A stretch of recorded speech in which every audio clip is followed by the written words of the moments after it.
This is Willow Flower Street, a place where men seek pleasure and indulgence. Here, countless women sell their bodies for money. Here, countless transactions of prostitution take place every hour, every moment.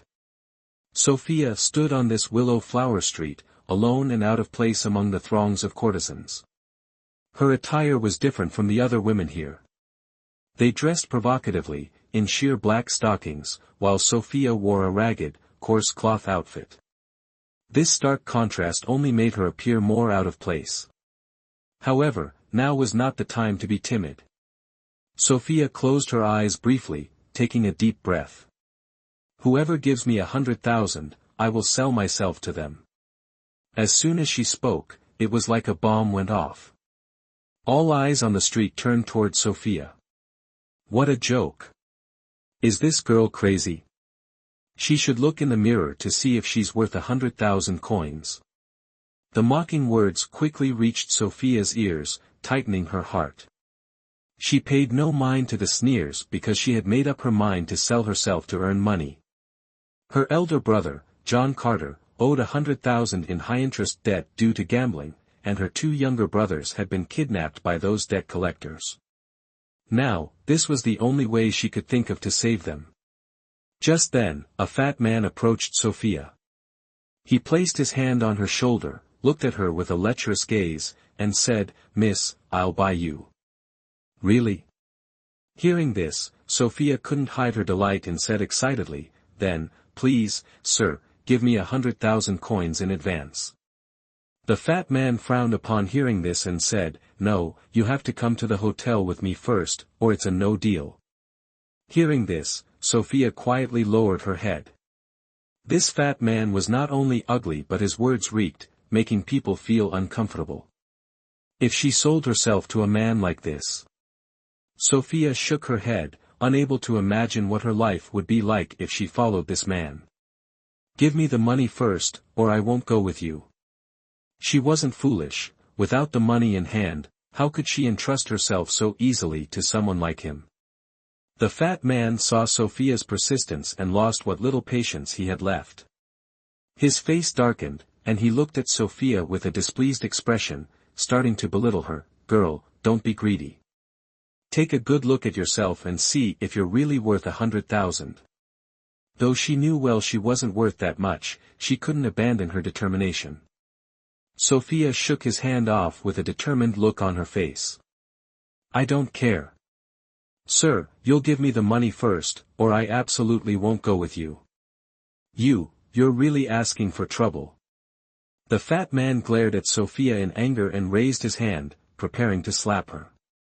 Sophia instinctively closed her eyes, bracing herself for the blow.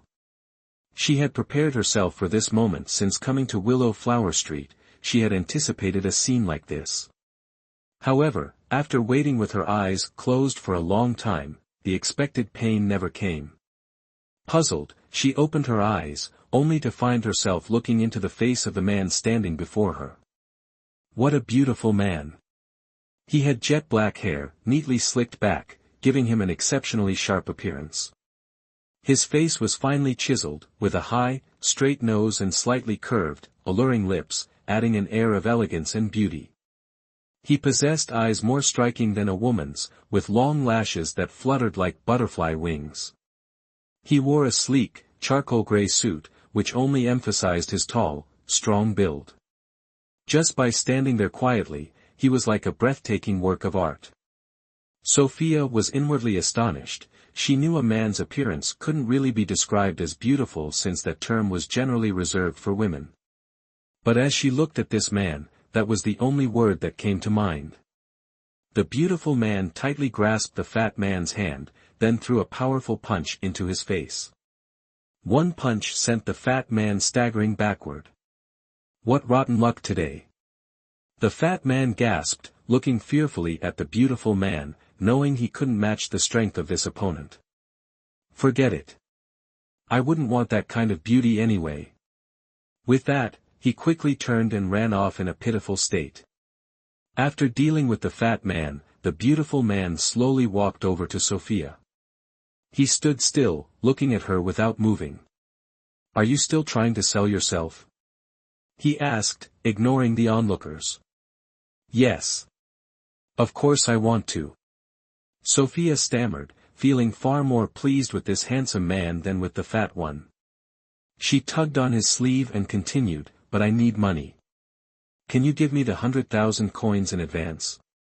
Hearing this, the man casually took a stack of money from his wallet and threw it at Sophia. Is this enough? Enough. It was enough. This amount of money was enough to save Miles Carter and Liam Carter. Sophia hurriedly took the money, preparing to stash it in her pocket. Sir, with those eyes of yours, why waste your time on her when you could buy me instead? A voluptuous, seductive woman stepped in front of Sophia, blocking her. She expertly placed one hand on the handsome man's shoulder while the other slid around his waist. The man, however, didn't even glance at the seductress beside him. He simply brushed her aside and walked up to Sophia. He looked down at Sophia, his eyes flashing with a sharp glint. Come, he commanded, pulling Sophia with one hand. Wait. I can't go with you just yet, Sophia protested. I still need to go back and save my younger brothers. Come. Don't make me repeat myself, the man said sternly, his beautiful eyes now swirling with a dangerous storm, his entire aura suffused with a frighteningly low pressure. If Sophia didn't obey, she might have to face unpleasant consequences. But my brothers. Sophia tried to argue, but when her eyes met his, she immediately gave in. Her instincts told her this man was not someone to mess with. Get in. Sit inside, the man ordered, pointing to a black car parked nearby. When Sophia got in, he sat down beside her, not even glancing at her. He merely instructed the driver, drive straight to Storm Estate. Yes, sir. Who exactly are you? Sophia asked cautiously, looking at the man beside her, nervous and unsure. This man, with his bold features and apparent generosity, who was he? And why did he want to buy her? Ethan Storm, the man replied, crossing his arms nonchalantly. Ethan Storm. Sophia stared at him in bewilderment, not understanding what those words meant. She only knew one thing, this man named Ethan Storm was undoubtedly wealthy. Sophia sat in the car, her face clouded with heavy thoughts. In her whole life, Sophia had never even sat in a rickshaw, let alone a car. The seat cushion beneath her was incredibly soft, likely made of genuine leather. And there were sparkling stones embedded along the edges that looked very expensive. Those are South African diamonds, Ethan Storm suddenly spoke up beside her. Don't touch them. Hearing this, Sophia quickly pulled her hand back and sat up straight, but she couldn't hide her tension. Her instincts told her that she had indeed found the golden sponsor her elder brother had mentioned. Where are we going? Sophia asked cautiously, glancing over at Ethan Storm to gauge his expression. To my home, Ethan Storm replied, arms crossed, his lips barely moving. No. Ah. Sophia sprang up without thinking. But she forgot she was in a car, so her head hit the ceiling with a painful thud. She looked at Ethan Storm in shock, her mind spinning. No, I have to go home. Sophia shouted. How did it come to this? How did things turn out this way? Even though she now held the 100,000 in her hand, she hadn't yet been able to return and rescue Miles Carter and Liam Carter. So Sophia screamed and began pounding on the car window with both hands.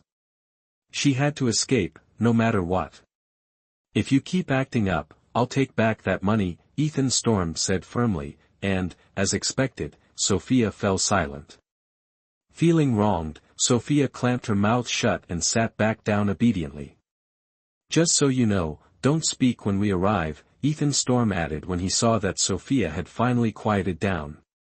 Sophia lowered her eyes, nodding sullenly. Now she realized just how dangerous and intimidating this man really was. All he had to do was speak, and she was terrified. At that moment, the car passed by a rose garden, where the roses bloomed in vibrant beauty, creating a sea of vivid red flowers.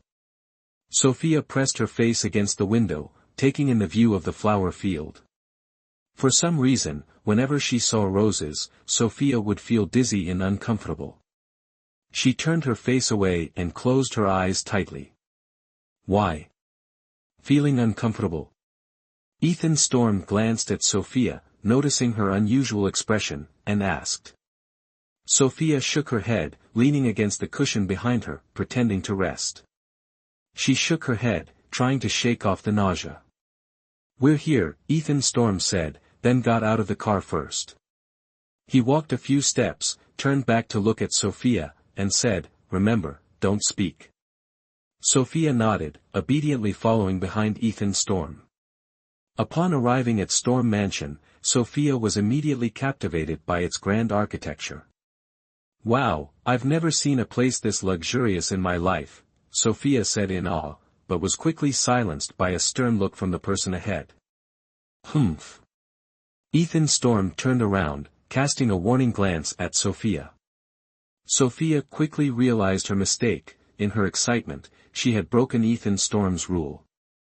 Aware of this, she immediately bowed her head and stayed silent. Young master, welcome back. At that moment, the large front gate opened, and over a dozen servants and maids appeared. The man leading them had shoulder-length hair and wore a servant's uniform, standing respectfully in front of everyone. Young master. Sophia looked at Ethan Storm in surprise, then at the servant. Ethan Storm, looking weary, removed his coat and handed it to the servant, saying, Arthur Finch, I'll leave the rest to you. Yes, young master. I told you not to call me that, Ethan Storm replied irritably. Yes. As Ethan Storm departed, Sophia stood amidst the group of servants, feeling thoroughly bewildered. Miss Sophia, please follow me. Arthur Finch stepped forward, extending a hand like a true gentleman. Ah. Sophia was slightly taken aback, wondering how someone she just met knew her name. But she didn't dwell on it and followed Arthur Finch into a room on the second floor. The room's setup was very unusual, filled with things Sophia had never seen before. The entire room was snowy white, with tiled floors and walls. Sophia noticed a large water basin big enough for an adult, and on the sink nearby, there were numerous bottles. In her 18 years, she had never encountered anything like this before, never seen such strange objects. Ah! At that moment, Sophia suddenly felt a chill down her back, and by the time she reacted, her back was already soaked. She realized a maid was holding a strange object close to her. The object looked like a sieve with many tiny holes, and through these holes, water was spraying out. What are you doing? Sophia screamed, jumping back. Still shaken and trying to make sense of what had just happened, she noticed someone beginning to touch her. Sophia quickly shielded her clothes, looking warily at the maids and saying, Stay back. I won't let you have your way. Miss Sophia, please take a bath and change clothes first, Arthur Finch said patiently, seeing Sophia's guarded stance. We don't intend to do anything to you, Miss Sophia, please don't worry.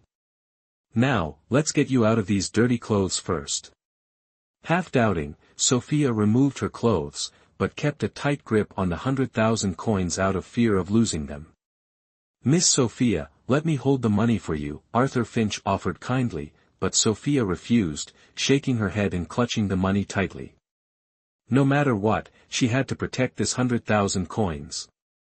This was the money that would save her family. Seeing Sophia like this, Arthur Finch didn't insist. He gave a few instructions to the two maids nearby before leaving the bathroom. Please come over here, Miss Sophia, one maid gestured to Sophia, inviting her to step into the bathtub. Initially hesitant, Sophia eventually followed and got in. The bathtub was already filled with warm water, and as her tired body touched the water, she felt all her exhaustion melt away instantly. Then, she felt someone touching her back. The wet, slippery sensation made her a bit uncomfortable. What's that lovely smell? Sophia asked, noticing a faint orchid scent in the air. Miss Sophia, it's the scent of the body wash, the maid explained, showing Sophia the bottle as she poured the body wash onto a sponge. Wow! It was Sophia's first time seeing body wash. She hadn't expected something called body wash to be pink. Narrator, silly girl, body wash comes in many colors, the colors are just dye. Truly, this was the lifestyle of the wealthy, even bathing involved luxurious products. Unlike her, a poor girl who never used soap or body wash and just soaked in water to get clean, nothing fancy about it. After Sophia finished bathing, the two maids led her to another room. In the room, Arthur Finch was standing respectfully in front of a chair. "Please, come here, Miss Sophia," Arthur Finch said respectfully, gesturing for Sophia to sit in the chair behind him. As soon as Sophia sat down, Arthur Finch placed a towel over her head. That wasn't all, he took something and began applying it to Sophia's face. "What are you doing?" Sophia struggled, trying to pull away from Arthur Finch, resisting. "Miss Sophia, I'm applying makeup for you." Arthur Finch explained patiently, continuing to use the brush on Sophia's face. "Why do I need makeup? What are you people planning? Let me go home. My younger brothers are waiting for me." "Miss Sophia, please don't worry. This is all at the young master's instruction," Arthur Finch said, completing the final touch on Sophia's face. After finishing everything, he selected a pink dress for Sophia to wear. "Pretty girl," Arthur Finch exclaimed, smiling broadly. "What are you saying? What's pretty?" Sophia asked, puzzled.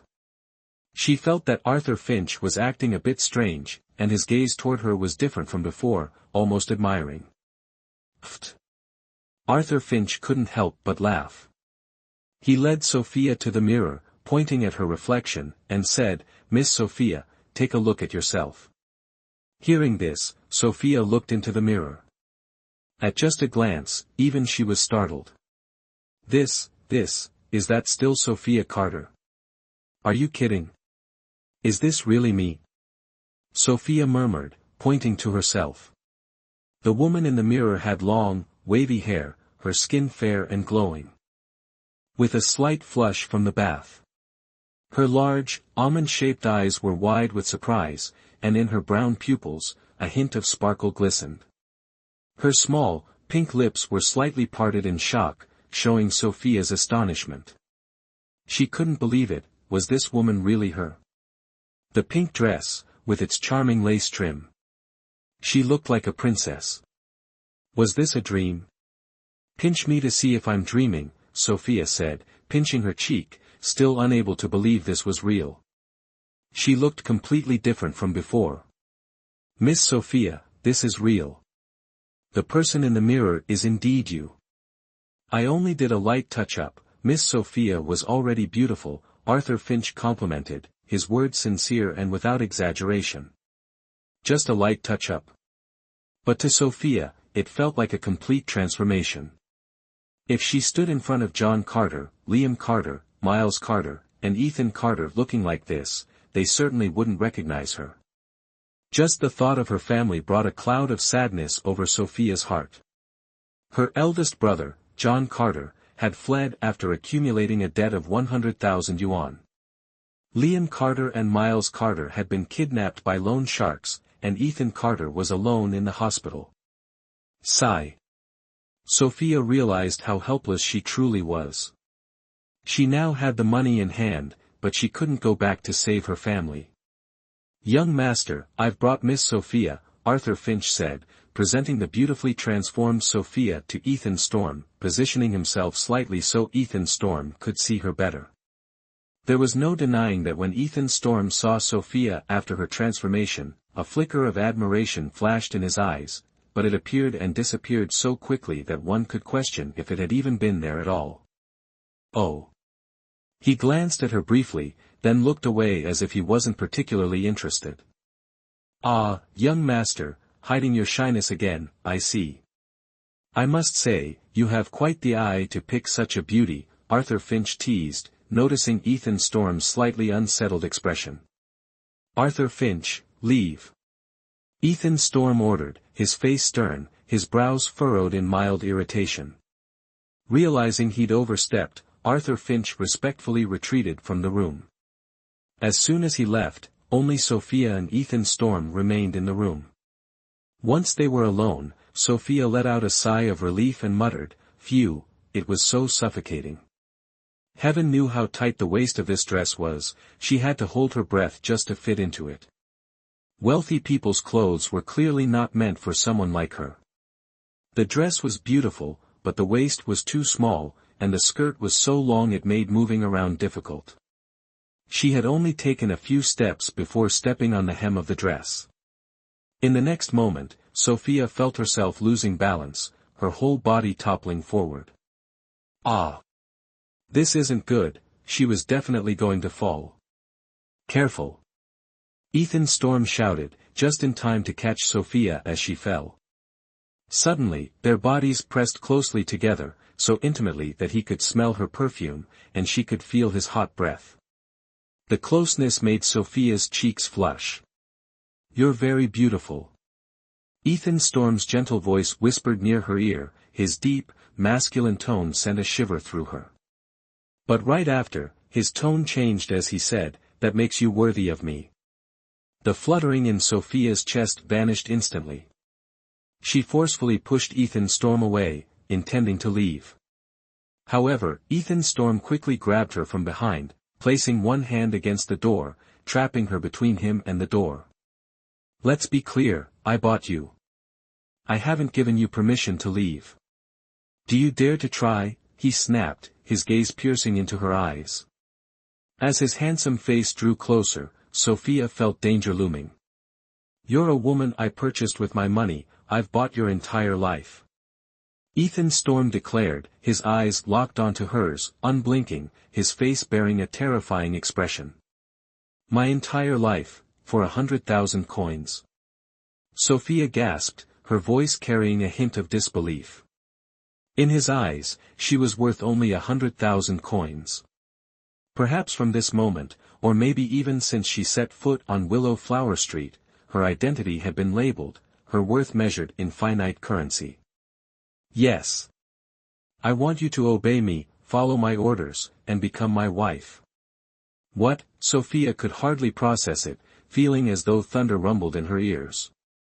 She hesitated, wondering if what Ethan Storm just said was a figment of her imagination. To become his wife? Was he joking? She was merely a girl from the slums, and he was a wealthy young master, born with every advantage. Why would he want her as his wife? It must be a joke, surely just a joke. Humph, don't overthink it.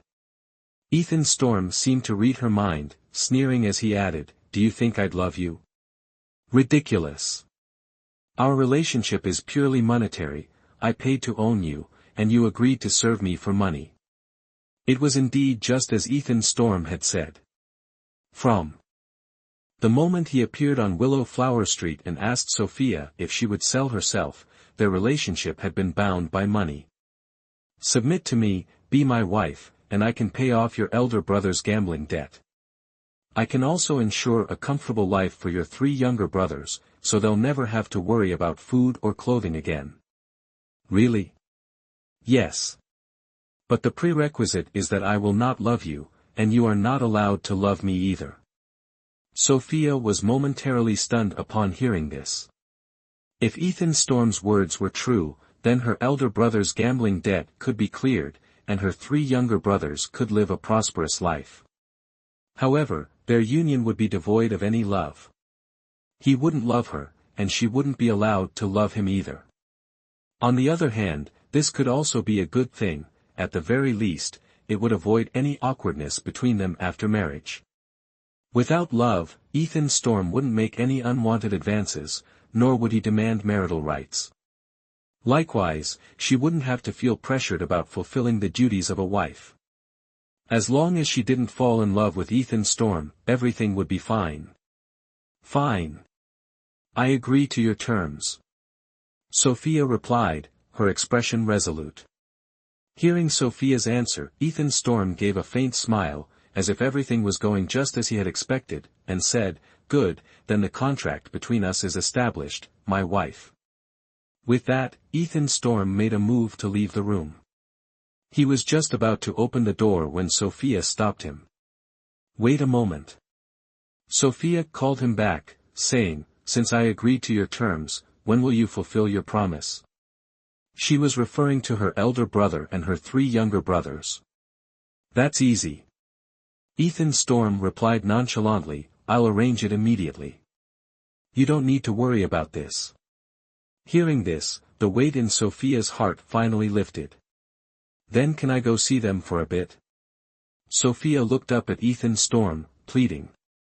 "No." Ethan Storm rejected her almost without thinking. "Why not?" Sophia argued. "Can't I visit my family?" "No." Ethan Storm gave her a cold look. "Don't forget what you just agreed to, you're to obey me, follow my orders. When I say no, it means no." Sophia was at a loss for words. Faced with such a domineering man, she realized that reasoning calmly wouldn't work. Once he made a decision, it was nearly impossible to change it. "But you're just too controlling." She wasn't asking to see anyone else, she only wanted to visit her family. Was that really too much to ask? "If you want to go back, then return the 100,000 to me," Ethan Storm replied indifferently, clearly not caring about the money at all. Sophia gritted her teeth, swallowing her anger. This man was truly cruel.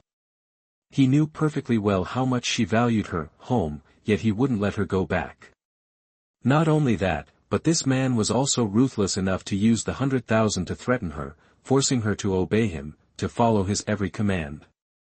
He understood how important this money was to her, yet he still used it to control her. How hateful.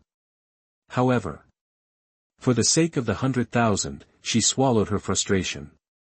"Arthur Finch," Ethan Storm suddenly called out, summoning Arthur Finch who was waiting outside the door. "Arrange for Sophia to get familiar with the Storm estate. I don't want the lady of Storm estate to be clueless about her own home." Arthur Finch quickly picked up on the tense atmosphere between the two and sensed the lingering friction in the room. "Yes, sir." Arthur Finch obeyed, promptly leading Sophia out of the room. As they walked, Sophia remained silent, letting Arthur Finch guide her. "Miss Sophia," Arthur Finch spoke up, sensing that Ethan Storm's earlier attitude had unsettled her. He tried to reassure her, "Miss Sophia, our young master doesn't mean any harm. Please don't take it to heart." Sophia shook off Arthur Finch's hand and stopped in her tracks. She looked up at Arthur Finch with a look of disbelief. Her tear-filled eyes glistened with sorrow. Sophia's quiet sobs filled the air. "Miss Sophia." "I'm fine," Sophia said, wiping away her tears, her voice choked. "You don't need to comfort me." She knew well enough what kind of man Ethan Storm was. At first, she had thought he was simply handsome, but the more time she spent with him, the more she realized he was a dangerous man. He was authoritarian, cold, and ruthless. "Then I'll take Miss Sophia to her room so you can rest," Arthur Finch said, leading Sophia to a room in the center of the second floor. The room was decorated in ivory tones. The walls were ivory, the curtains beige, and the bed was a soft pink. The pink accents gave the room a dreamy feel. Though the room was large, it was filled with furniture, a vanity, an enormous wardrobe, and more. It was about 50 square meters. Sophia couldn't help but be amazed. One bedroom in Ethan Storm's home was the size of her entire house. No wonder Ethan Storm looked down on her home. "The room has a private bath," Arthur Finch said, opening a door on the west wall. "If you're tired, Miss Sophia, you can relax with a soak." "No, I just bathed," Sophia declined. "There's also a study here," Arthur Finch said, opening a door on the east side. "If you get bored, you can read some books from the bookshelf." "No, thank you." Sophia sighed, looking at Arthur Finch. "I appreciate your kindness, but I really don't need it." Rejected, Arthur Finch fell silent, and the quietness around them became somewhat awkward. Are you still angry at the young master? Arthur Finch observed Sophia's gloomy face and couldn't help but ask. Faced with this direct question, Sophia no longer hid her feelings.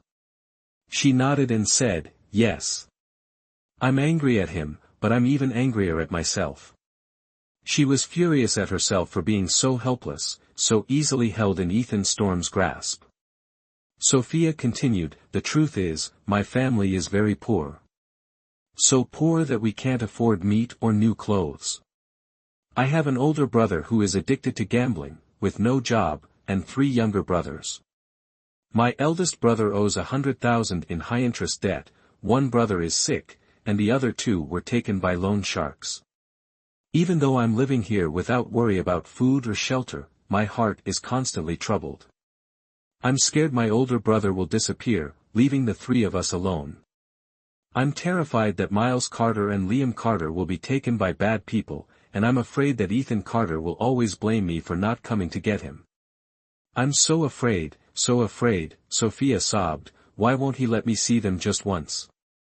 Her voice grew more sorrowful as she spoke until, finally, Sophia lost control and cried out, Ethan Storm is a monster, he's a demon. The sound of quiet sobbing filled the room. Outside the closed door, Ethan Storm stood, leaning against it. His hands were in his pockets, and he had a cigarette between his lips. Smoke drifted through the air, obscuring his face and making his expression appear fainter, more elusive with each passing moment. At that moment, his whole demeanor seemed sorrowful, as if the sadness in the room had seeped into him. Only when the sobs inside the room gradually faded did Ethan Storm finally walk away. Sophia sniffled, slowly calming down. She took a handkerchief out of her pocket and held it delicately in her hands. What's that? It looks filthy. Arthur Finch exclaimed upon seeing the handkerchief in Sophia's hands. In truth, the handkerchief wasn't dirty, just a bit dusty. Compared to the clothes Sophia had been wearing before, this handkerchief was practically spotless. It's not filthy. It's not filthy at all. Sophia snapped, glaring at Arthur Finch and clutching the handkerchief tightly, as if she was protecting a treasured possession. This was a gift from her benefactor, the only treasure she had.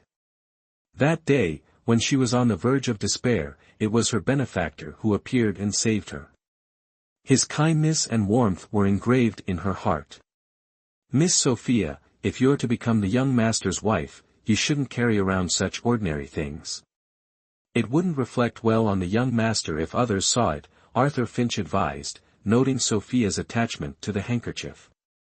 His suggestion was made with the best of intentions, but to Sophia, it felt like another form of humiliation. Like a bristling cat, she sprang up from the bed and confronted Arthur Finch. Are you saying this handkerchief is unworthy? In her agitation, Sophia's breathing quickened, and her body trembled slightly. Seeing this, Arthur Finch realized his well-intentioned words had been misunderstood. He quickly softened his tone, saying, Miss Sophia, please don't be upset. That's not what I meant. Hearing this, Sophia's intense expression softened, her earlier defensiveness melting away. She sat back down on the bed, looking as calm and gentle as a little kitten. Miss Sophia, may I ask who the owner of this handkerchief is? Who is it that holds such a special place in your heart? Arthur Finch asked, seeing that Sophia had calmed down. Sophia looked up at Arthur Finch, her expression uncertain and searching. She studied Arthur Finch closely, assessing his character. It seemed that Arthur Finch was someone she could trust. With her hesitation fading, Sophia's guarded heart began to open up. Eyes. At least she felt that, in the Storm estate, Arthur Finch was someone who treated her genuinely. Actually, this handkerchief was given to me by a kind person. At that time, I was so poor that I had no money to treat my younger brother's illness, and I almost got hit by a car while running out into the road. That kind person appeared before me, just like a prince. Remembering her benefactor, Sophia felt a warmth in her heart. Oh, I see, Arthur Finch murmured. But does Miss Sophia know who this person is? Sophia shook her head, looking a bit lost. She, too, wanted to know the name of her benefactor, but they had only met once, and while she could remember his appearance, she knew nothing else about him. After speaking, Sophia let out a weary sigh. Watching her, Arthur Finch could see that Sophia cherished the handkerchief as a treasure, holding deep feelings for its owner. He couldn't help but feel uneasy for his young master. Mr. Arthur Finch, may I ask you a favor? Sophia looked at him sincerely, a hopeful glint in her eyes. Arthur Finch didn't reply but didn't refuse either. If you have the time, could you check on my younger brothers? I just want to know if Ethan Carter and the others are safe. I know Ethan Storm won't let me go back, so I'm just asking if you could visit my brothers on my behalf. Would that be all right? Arthur Finch looked at Sophia seriously and, seeing her earnest, pleading expression, found it hard to refuse. I'll try my best. He nodded, signaling his agreement. Wonderful, thank you so much. Hearing his answer, Sophia's face lit up with joy. The gloom that had weighed on her heart vanished in an instant. The joy filled the room, dispelling the heavy sadness that had hung in the air. Arthur Finch left Sophia's room. Instead of heading to the guest hall, he turned toward Ethan Storm's study. Come in, Ethan Storm's deep voice called from behind the thick door. Arthur Finch opened the study door, finding Ethan Storm seated, intently examining documents. Seeing his visitor, Ethan Storm set his work aside, as though awaiting Arthur Finch's report. That girl, did you find anything? Sir, I find Miss Sophia's background very simple, so you can rest assured. But Arthur Finch hesitated, recalling the handkerchief that Sophia treasured. But what? Ethan Storm noticed the hesitation and pressed him to continue. Miss Sophia seems to have someone in her heart. I noticed she keeps a handkerchief and holds it very dear, Arthur Finch reported, fully discarding Sophia's trust. In front of Ethan Storm, he was the most loyal servant, wholly devoted to his master. Oh. Ethan Storm murmured thoughtfully, his interest clearly piqued. He stroked his chin, casting a curious glance at Arthur Finch, signaling him to go on. If I'm not mistaken, this person has been in Miss Sophia's heart since before you appeared. What should we do, sir? So what? Whoever she fancies has nothing to do with me. Ethan Storm shrugged indifferently, as though he didn't care. Arthur Finch, any idea who owns that handkerchief? Miss Sophia doesn't know, sir, Arthur Finch replied. But sir, aren't you concerned? That your own wife loves another man? Just the thought of it made Arthur Finch worry on Ethan Storm's behalf. So what? Ethan Storm responded with a smirk. I bought her, and we're not truly husband and wife. Arthur Finch, don't forget our plans. I understand. Arthur Finch lowered his head, mumbling softly, but it does seem a bit cruel to Miss Sophia. Thinking of Sophia, Arthur Finch couldn't help feeling sympathy for her. Sir, may I go to Miss Sophia's home tomorrow? Tomorrow? Ethan Storm looked at him, puzzled. For what purpose? I want to check on Miss Sophia's family. No. Ethan Storm refused without hesitation. Why not? Ethan Storm looked at Arthur Finch seriously, replying slowly, because tomorrow is my wedding with Sophia. Ethan Storm spoke with a casual tone, as if it were a trivial matter. To him, marrying a stranger was of little consequence, as long as it served his purpose. So, tomorrow you cannot leave, Ethan Storm concluded. You need to stay and help me handle the wedding arrangements. Understood. Arthur Finch nodded, realizing that Ethan Storm was serious this time. But, sir, Miss Sophia's family. Arthur Finch tried to argue further but was cut off by Ethan Storm. I understand your concerns, Ethan Storm said plainly. But don't forget our plan, Arthur Finch. After being scolded, Arthur Finch understood he had no choice but to let the matter go. He looked at Ethan Storm and quietly sighed. In that case, go prepare for tomorrow. I want the wedding to be the grandest in the city. Yes, sir. Ethan Storm looked at Arthur Finch, noticing his respectful, subdued expression, and felt a slight discomfort.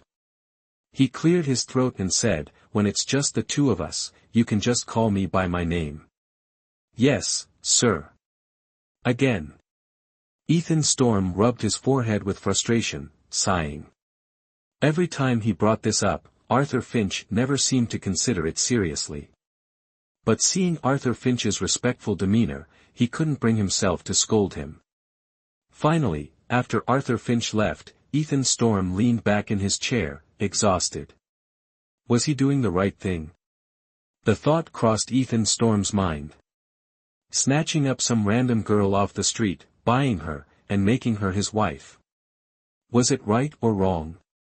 Ethan Storm rested his chin on his hand, his gaze dropping to a photo frame on his desk. It was a white-framed family portrait. In it were elders, young men, graceful women, and small children. In the photo, a young Ethan Storm sat huddled in a corner, looking sad and insignificant, unlike the smiling, carefree boy beside him. His childhood self looked so miserable, so insecure. Staring at his childhood photo, Ethan Storm clenched his fist. The calm surface of his heart rippled as he looked at the picture. He punched the desk forcefully, not caring about the pain. Clenching his teeth, he seemed to be enduring some internal struggle.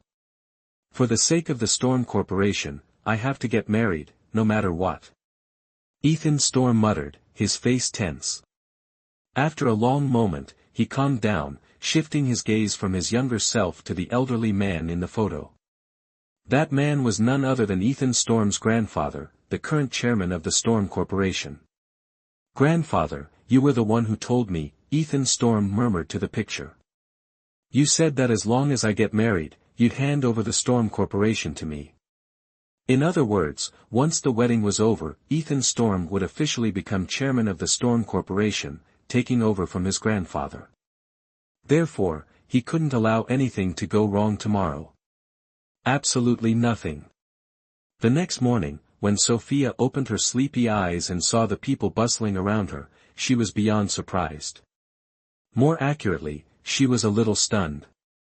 A group of servants bustled in and out of her room, working busily. Miss Sophia is awake. We can begin now, one of the servants announced, and they all gathered around her. Sophia looked at them nervously, swallowing hard. What are you all doing? Hair. Makeup. Dressing. Sophia realized each person had tools in their hands. Some held brushes, hairspray, while others had makeup tools and various bottles. She shrank back, bit by bit. Please hurry, Miss Sophia.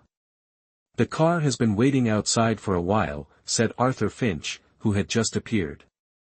He was dressed in a formal suit rather than his usual servant attire, with a red flower pinned to his chest, looking quite cheerful. Today, Arthur Finch had tied back his shoulder-length hair neatly, and his normally silk-like hair looked particularly well-groomed. Seeing Arthur Finch looking so proper, Sophia was momentarily taken aback. What day was it? Why did everyone look so different? Sophia wondered, barely noticing that the servants had already started working on her. You all need to hurry. We're running out of time, Arthur Finch urged the staff impatiently. The young master has ordered that the bride must not be late. Get moving. Yes, yes. The servants nodded quickly and moved even faster. But this only made Sophia cry out in pain repeatedly. In their haste, they weren't gentle with her. One person yanked at her hair while brushing it, another applied makeup with such force that it rubbed her cheeks harshly. The rough treatment made Sophia frown in discomfort. Finally, she couldn't take it anymore. She shouted, pushing the people around her away. Enough. I'm not doing this anymore. Sophia shouted. Why are you all torturing me like this so early in the morning? After venting her frustration, Sophia looked over at Arthur Finch and asked, "Is this just another way for that man to torment me?" "Miss Sophia, the young master has no such intentions," Arthur Finch defended. "Today is the young master's wedding day, so he specifically instructed us to make you look beautiful." "What?" Sophia's mouth dropped open in shock, barely able to believe it. "Please cooperate, Miss Sophia. If the young master gets angry, we'll all be in a difficult position," Arthur Finch said, guiding her back to the vanity. In the end, Sophia still felt as if she were in a dream. She knew she was to become Ethan Storm's wife and understood her role was merely that of a woman Ethan Storm had bought. But she never expected the day to come so soon. So soon that she hadn't even had time to mentally prepare. The wedding hall had been meticulously decorated by Ethan Storm with the most luxurious setup in the city. Inside, the hall was packed with people, bustling with an unusual liveliness. The guests in attendance were either wealthy business tycoons, prominent political figures, or top entertainment stars. A diverse array of people gathered, creating a naturally vibrant atmosphere. "Did you hear? Not a single member of the Storm family is here for the wedding. What's surprising about that? The young master of Storm doesn't even know his bride's name." Rumors of all kinds filled the air, occasionally reaching Ethan Storm's ears. Although his face didn't reveal any discomfort, he felt uneasy inside. "I wonder what this Storm young master has in mind. Getting married so quickly, surely he has some hidden agenda or calculation." Ethan Storm merely gave a cold snort in response.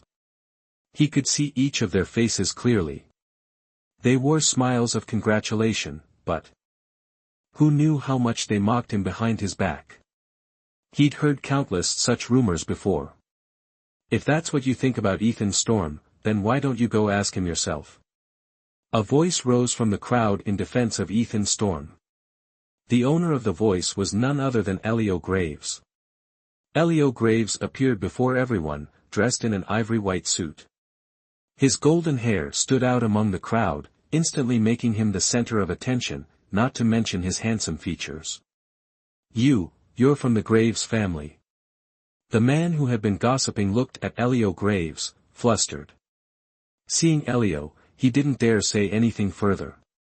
He quickly grabbed his bag and scurried away like a frightened mouse. Elio Graves.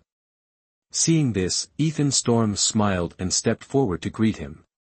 "Sorry to make you come even with such a busy schedule." "What are you saying?" "It's my best friend's wedding, how could I miss it? I should be asking you why it's so sudden. When did you even find a bride? You really gave me a shock." Elio Graves enthusiastically embraced Ethan Storm, and it seemed like these two old friends had endless things to talk about. "Ethan, I always thought between the two of us, I'd be the one to marry first. I can't believe you beat me to it, really not fair. With someone like you, Elio, I'm sure you have no shortage of admirers," Ethan Storm joked with a laugh.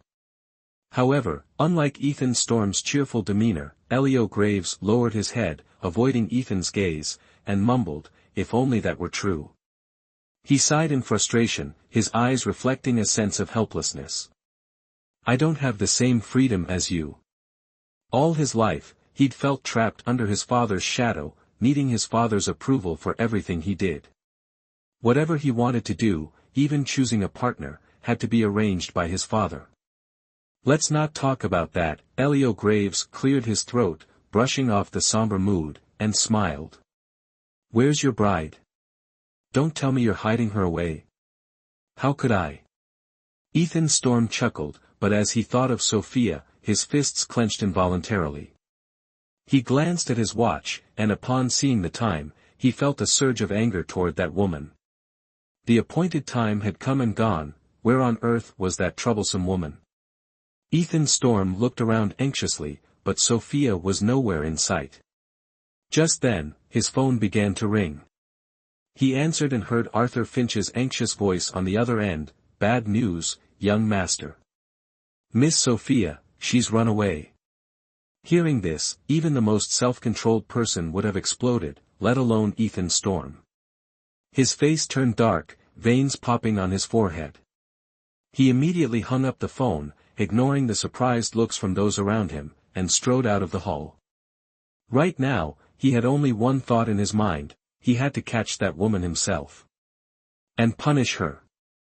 Ethan Storm thought angrily, clenching his jaw with a fierce expression. At this moment, Sophia was wearing a pristine white wedding dress, with an off-shoulder design that revealed her fair shoulders. The dress was adorned with a chain of rose decorations that cascaded from her chest down to her waist, accentuating her curves. There were also delicate lace embellishments, adding a touch of youthful charm. A gentle breeze blew, causing her veil to flutter softly, giving her an ethereal, graceful look from afar. However, Sophia had no time to feel at ease. She was nervous, lifting her wedding dress as she ran down the street. "Hurry! Miss Sophia is over there." The Storm estate servants were chasing close behind her, a group relentlessly pursuing her. Damn it! Seeing the people behind her, Sophia could only pick up her pace. She ran frantically, not noticing who was in front of her until she crashed into them. She looked up at the person blocking her path, momentarily stunned, completely forgetting the slight soreness in her nose from the collision. "Let's see where you're running to." Ethan Storm scowled, his entire presence radiating the fury of an impending storm. He reached out, quickly grabbing Sophia's wrist and pulling her back with enough force to keep her firmly in place. "I told you, I paid for you, so you will obey me." Ethan Storm growled angrily. "And now, what is the meaning of this? Let go of me. I don't want to marry you." Sophia struggled. But her strength was insignificant against Ethan Storm. Her delicate wrist felt like it could snap if he applied just a bit more force. Hearing her words, Ethan Storm's face flushed with anger. He narrowed his eyes, biting his lip. His grip on Sophia tightened. "Let go, you're hurting me." Sophia cried out as sharp pain shot through her wrist, causing her to scream. But no matter how much she cried or struggled, Ethan Storm remained unmoved. He continued dragging her back toward the hall, ignoring her pain entirely. At this moment, Sophia felt her nose tingle, and a sense of grievance filled her heart. She looked tearfully at Ethan Storm as he led her, bitterness swelling inside as she thought that this man was to be her husband. Domineering, cold-hearted, ruthless. This was her husband. "Let go of me. I don't want to marry someone like you." Sophia mustered all her strength to shake off Ethan Storm's hand, determined not to take another step with him. As soon as she freed her hand, a sense of danger washed over her. She froze, staring at the silent man before her, her heart pounding. Her instincts told her she had just provoked Ethan Storm. Sure enough, Ethan Storm slowly turned around. His black suit now appeared to Sophia like the cloak of a grim reaper. Though his features were handsome and refined, they twisted with rage, giving him an ominous look. Sophia took a step back in fear, her body beginning to tremble. "You're just a woman I bought. Do you think you have the right to say no to me?" Ethan Storm growled, advancing toward Sophia step by step. "Don't forget, I can give you a life of luxury, or I can take it all away. I don't care." Sophia turned her head, purposely avoiding Ethan Storm's terrifying gaze. She was afraid that if she looked into his eyes, he would break down her defenses. But immediately, Ethan Storm grabbed her chin, forcing her to face him. "Don't forget, you have a brother who is addicted to gambling, and 3 younger brothers. They need my money, don't they?" Hearing this, Sophia froze. Each of Ethan Storm's ruthless words sent a chill through her body, leaving her trembling. Slowly, Sophia lowered her head, closing her eyes in resignation. She knew she had lost this battle. Ethan Storm had grasped Sophia's weak spot, using her family to threaten her, leaving her no strength to resist, no power to defy. She lowered her head in resignation, giving up her resistance. Even if she fought back, it would be useless against Ethan Storm. Because her family's fate was in Ethan Storm's hands. Go. Ethan Storm ordered coldly, looking at Sophia with eyes devoid of compassion. Hearing this, Sophia's body began to move on its own, but each step forward felt painfully difficult, like walking on the edge of a blade. For her elder brother, for Miles Carter, for Liam Carter, for Ethan Carter. Sophia held back her tears, closing her eyes in surrender as she bowed her head. Please welcome the bride and groom, the officiant announced loudly, and the crowd began to buzz with excitement at the sight of Ethan Storm and Sophia. Ethan Storm gripped Sophia's hand, feeling her body tremble uncontrollably. He glanced at her face, noticing her pale complexion and the beads of sweat on her forehead. Don't be nervous, Ethan Storm murmured. All you have to do is smile. Smile? Sophia forced a strained smile, barely managing to lift the corners of her mouth. Is this the bride of the young master of Storm? She looks so plain.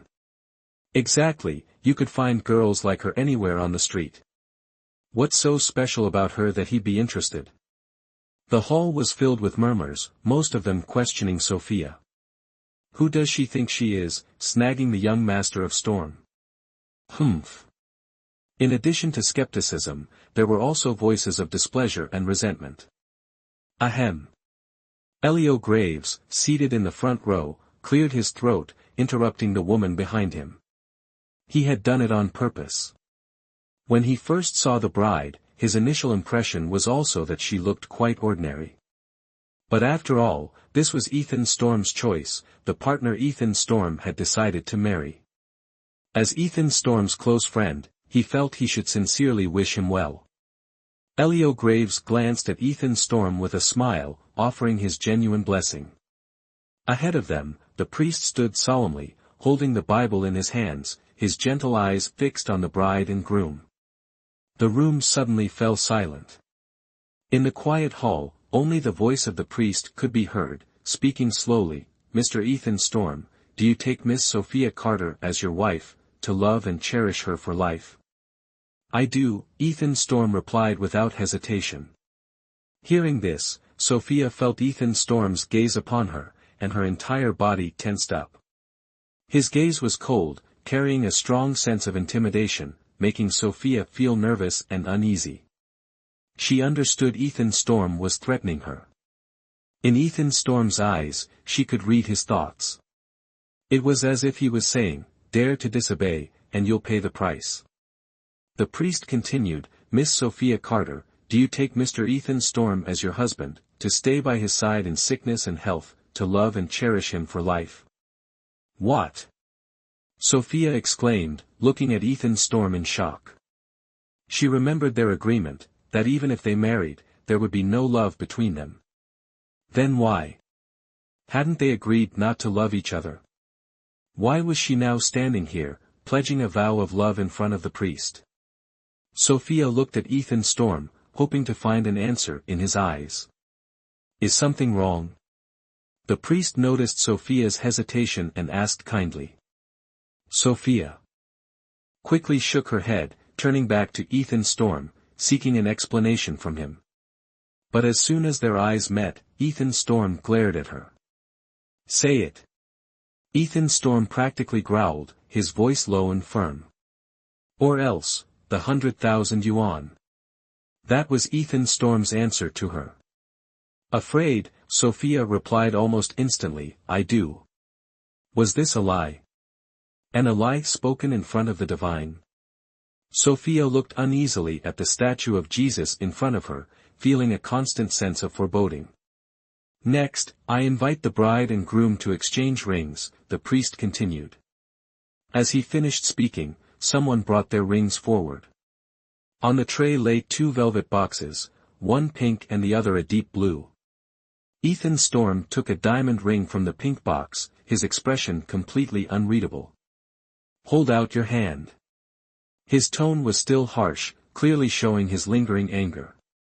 Hearing this, Sophia obediently extended her right hand.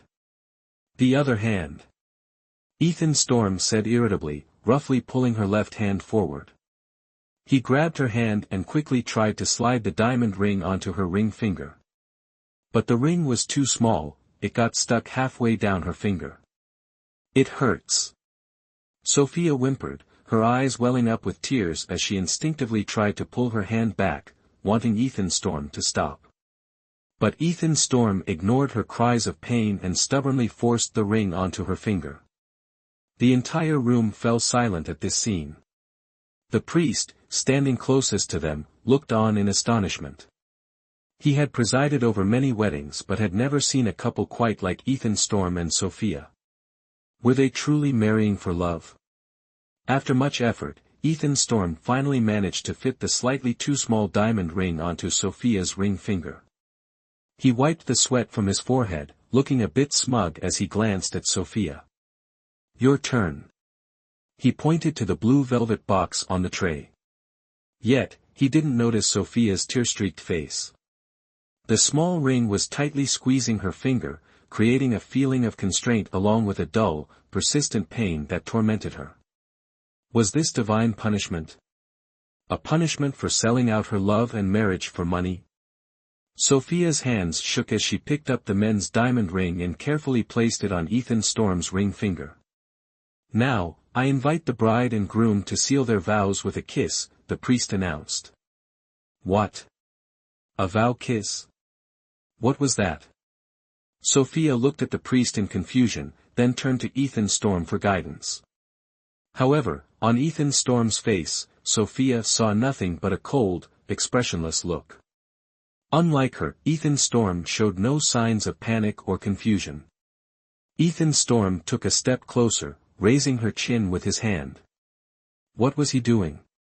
Sophia instinctively tried to pull away, only for Ethan Storm to tighten his grip. "Be obedient." Ethan Storm whispered harshly into her ear, firmly holding her face. He moved closer, finally placing a gentle kiss on Sophia's lips. It was soft, like a breeze, a feather brushing past.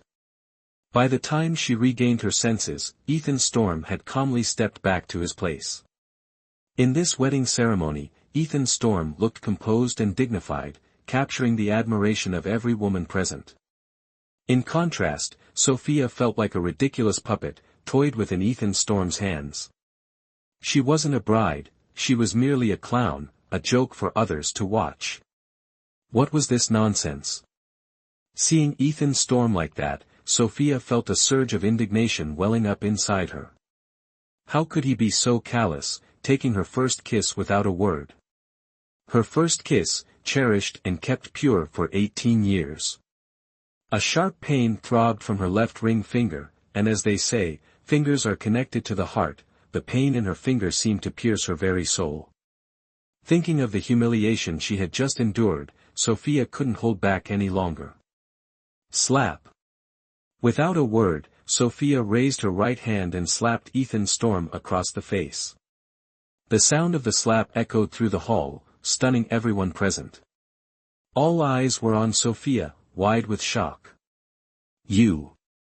Ethan Storm was equally taken aback, staring at Sophia in disbelief. He clutched his face, pointing at her. You dared to hit me?" Who was he?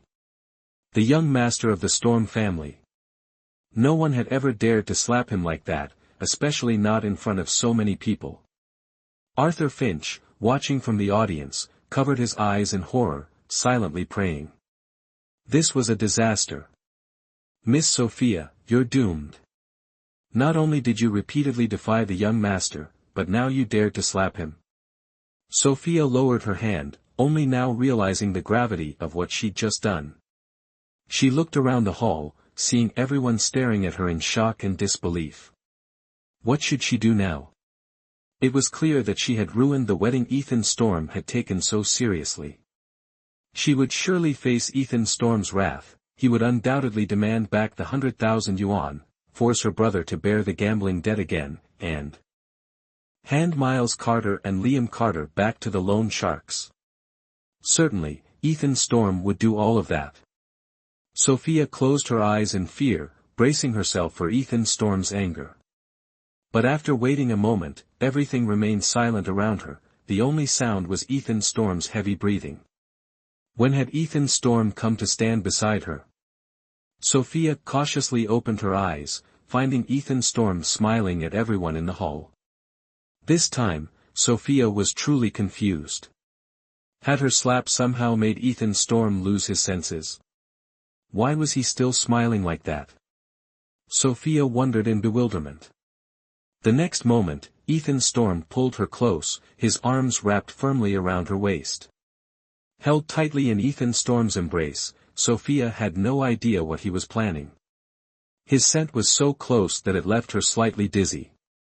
Then she heard Ethan Storm speak near her ear, his voice deep and resonant, "I apologize for the disturbance, everyone. I'm truly sorry." Ethan Storm continued, "This was all my fault. I hadn't told Sophia that today's wedding would be Western style, so she was a bit startled. My Sophia has been raised in comfort and luxury, and this must have been her very first kiss." Ha ha ha. With that, he laughed heartily, instantly diffusing the tension and awkwardness from moments earlier. After his explanation to the crowd, Ethan Storm turned to Sophia, gazing at her affectionately. He said, "I'm sorry, Sophia. It was all my fault just now. If you're still upset, I'll make it up to you once we're home." Hearing this, several ladies in the audience blushed, clearly imagining something suggestive. Oh, so that's it. The bride was just shy, that's why she acted that way. The audience sighed in relief, and even Ethan Storm relaxed. This hurdle had finally been overcome. At the end, Ethan Storm shot Sophia a sideways glare, clearly still angry over what had happened. His hand gripping Sophia tightened. "Just wait until we're home," he murmured close to Sophia's ear. To the onlookers, it appeared he was kissing her cheek, but in reality, Ethan Storm was quietly warning her. Sophia shrank back in fear, feeling a sudden chill run through her. Ethan Storm's threats sent shivers through her small frame, unsettling her deeply. She was entirely in Ethan Storm's control now, unable to resist at all. "Forgive the interruption before the Lord. Please continue, Father," Ethan Storm said. "Very well." The priest had been momentarily stunned, but quickly regained his composure. He looked at the bride and groom and solemnly declared, "I now pronounce you husband and wife." Applause and cheers erupted in the hall like thunder. But Sophia felt no joy. She looked at Ethan Storm's profile, noticing his slight smirk. This wedding felt like some kind of plot. After the ceremony ended, the bride and groom exited the hall first. Outside, a few guests gathered, discussing the events of the day. "This is the first time I've seen that bride. To marry into the Storm family, her family must be quite prominent." "I'd think so. Otherwise, what would attract the young master of the Storm family? No beauty, no grace, no virtues. Have you heard? The chairman of Storm Corporation is seriously ill, and the fight for inheritance has been heating up." "You mean there's a conflict over who will inherit Storm Corporation?" "Exactly. Did you notice? Not a single member of the Storm family was present at the wedding. And the chairman's health is poor." "True. Look, isn't that the young master of the Graves family?" With Elio Graves' appearance, the crowd's attention shifted to him. The young master of the Graves family, young, handsome, with a family that runs a major bank. If my daughter married such a distinguished man, she'd be happy for life. Elio Graves chuckled at their comments, though he didn't feel any joy inside. As he stepped out of the hall, he was quickly surrounded by a group of wealthy ladies. He recognized some of them as old clients of his father. Out of respect for his father, he stopped, not wanting to disappoint the eager ladies. "Mr. Elio Graves, do you have any plans after this? Our family, the Longs, is hosting a banquet. If you're free, we'd love for you to join us, Mr. Elio Graves." Responding politely to the warm invitations, Elio Graves smiled and replied, "Thank you for the offer. Unfortunately, I have exams coming up and need to return to the library to study." Hearing this, the ladies grew even more excited, exclaiming, "Then let my daughter accompany you." "No, it should be our family's daughter." "Why's that?" "It should be my daughter." "I'm sorry." Seeing the situation getting out of hand, Elio Graves interrupted with a gentle but firm tone, "I prefer to study alone." His polite manner made it hard for them to argue. And with his ever-gentle smile, Elio Graves left several women captivated, gazing dreamily after him. After handling the crowd, Elio Graves slowly walked away. But as he turned his back, his smile gradually faded, revealing a look of weariness. Elio Graves sighed, his gaze drifting toward the hall's entrance with a hint of melancholy. Sometimes, he truly envied Ethan Storm, envied that he could choose the life he wanted, envied that Ethan Storm could choose the person he wanted. Those were things he could never have. Once everyone had left, only Ethan Storm, Sophia, and Arthur Finch remained in the empty hall. Sophia looked down, her expression forlorn. "I'm sorry," Sophia murmured softly. Reflecting on everything that had happened at the wedding, Sophia realized how close she had come to ruining Ethan Storm's plans. "You think saying, sorry, is enough to make this right?" Ethan Storm stormed toward her, and if it weren't for Arthur Finch holding him back, he might have already reached Sophia to set her straight. "This marriage is tied to my future. If you messed it up, could you handle the consequences?" Fortunately, in that critical moment, he had managed to think on his feet. If anyone had sensed issues between him and his bride, it wouldn't just have jeopardized the wedding but also his chance at securing the Storm Corporation inheritance. This woman.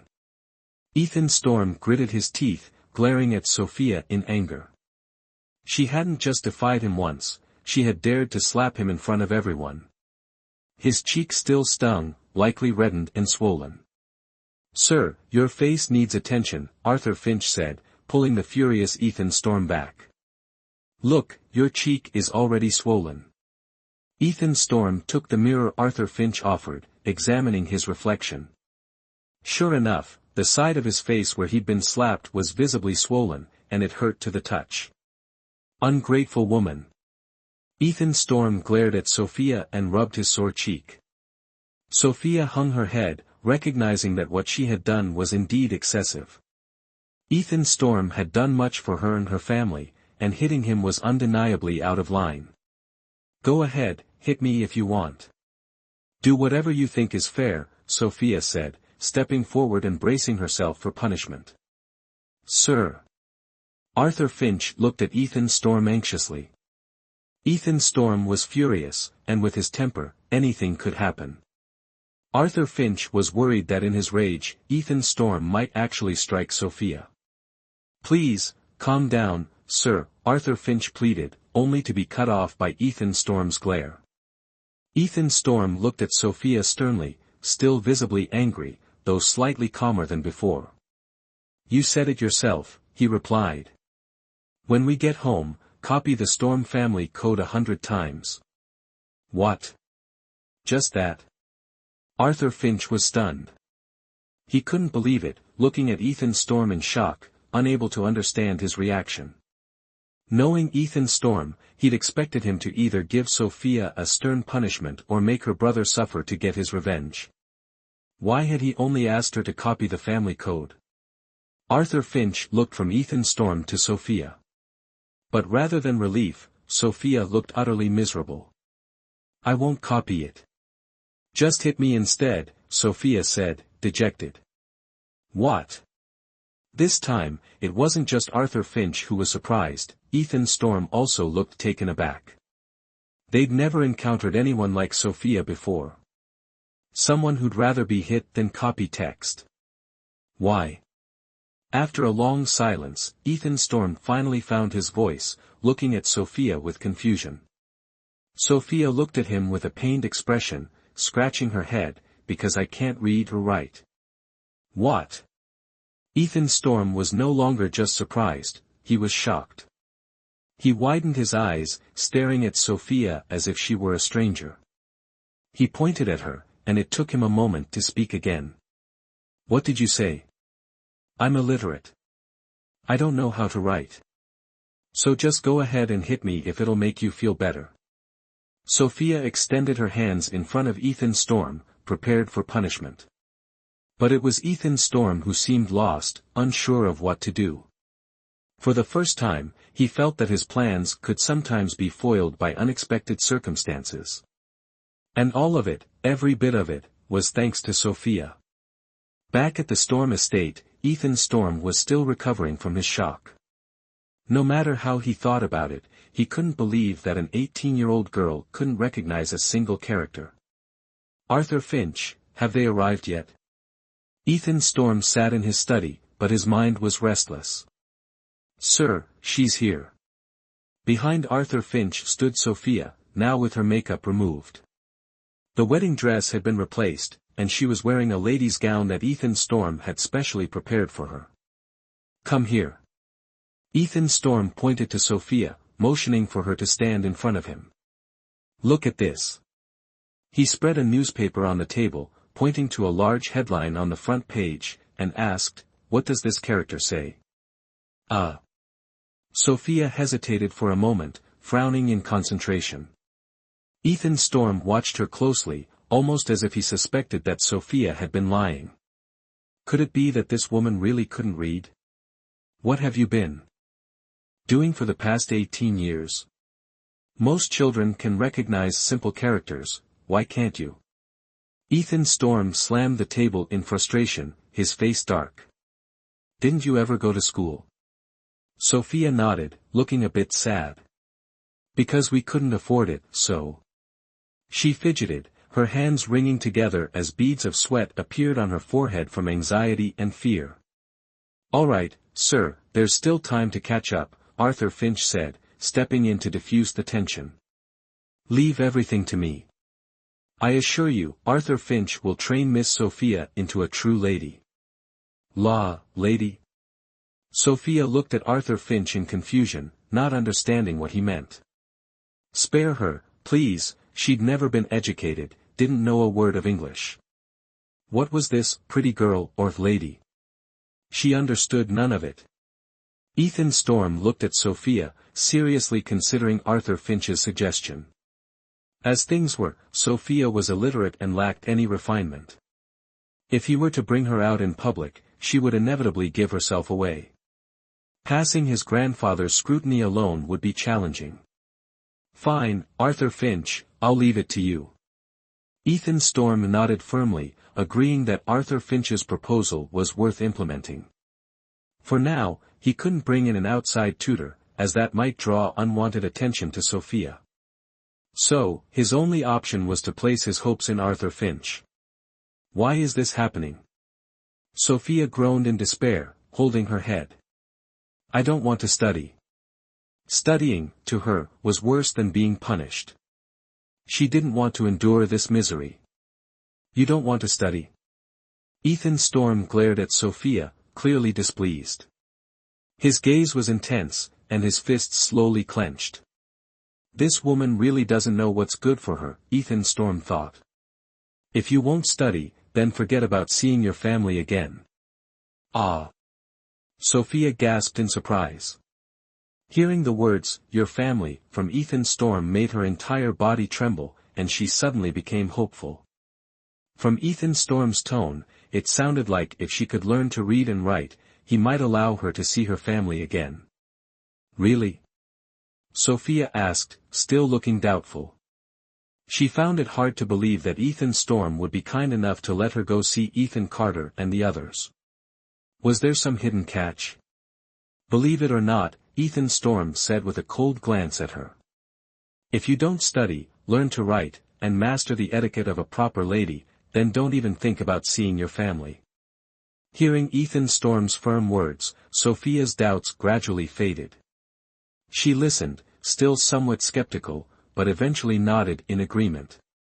For a chance to see Ethan Carter and her family, no matter how hard learning might be, she would do it. Late at night, the Storm estate was still lively. In Sophia's bedroom. Miss Sophia, here's a nightgown that Mr. Ethan Storm picked especially for you. Please try it on. Arthur Finch held a pink lace nightgown in his hands, its design cute and delicate. Come now, let Arthur Finch help you change. Arthur Finch leaned down, reaching as if to unbutton the front of Sophia's dress. You pervert. Sophia quickly pushed him away, blushing as she backed up. She snatched the nightgown from his hands, saying, I'll do it myself. Click. Sophia locked the door behind her immediately. That Arthur Finch, she muttered angrily, frowning. She looked at the nightgown in her hands, feeling conflicted. The fabric was soft, smooth, and cool to the touch. But she was used to rougher, simpler clothes, and suddenly wearing such a luxurious garment felt strange and uncomfortable. Sophia glanced around her bedroom, her gaze sweeping over every corner. She knew deep down. Everything here belonged to Ethan Storm. Everything she had was granted by Ethan Storm. If one day Ethan Storm was displeased, all of this could disappear. Sophia put the fancy nightgown aside and kept on her simple rough-spun clothes. If it were Elio. Unconsciously, Sophia thought of Elio Graves. She opened her drawer and took out the handkerchief Elio Graves had given her, holding it gently in her hands. Whenever she felt troubled, just looking at the handkerchief would lift her spirits. Sophia smiled, recalling that day on the street and Elio's kind words, replaying them over and over in her mind. If today's groom had been Elio instead. Sophia blushed, covering her face with her hands, a girlish shyness emerging. If it were Elio, he wouldn't get angry at her, he wouldn't force the small ring onto her finger, ignoring her pain, he wouldn't constantly threaten and control her. He certainly wouldn't pressure her to study or learn etiquette. If it were Elio, he would never treat her so roughly. In her mind, Elio was gentle and kind. Elio was her hero, her prince. Under the light, Sophia noticed some strange stitching in the lower right corner of the handkerchief. Suni. What was that? Could it be some kind of spell? Sophia looked at the odd letters on the handkerchief. Puzzled. Knock, knock. Just then, there was a knock on her door. Sophia quickly put the handkerchief back in its case and closed the drawer. Who's there? Putting the handkerchief away, Sophia sat back on the bed and asked quietly. She truly didn't understand, who could be looking for her this late at night. Sophia looked up at the clock on the wall, it was already 11 at night. Who would be coming to see her at this hour? Was it Arthur Finch again? Sophia shook her head. Probably not. Could it be one of the maids from the Storm estate?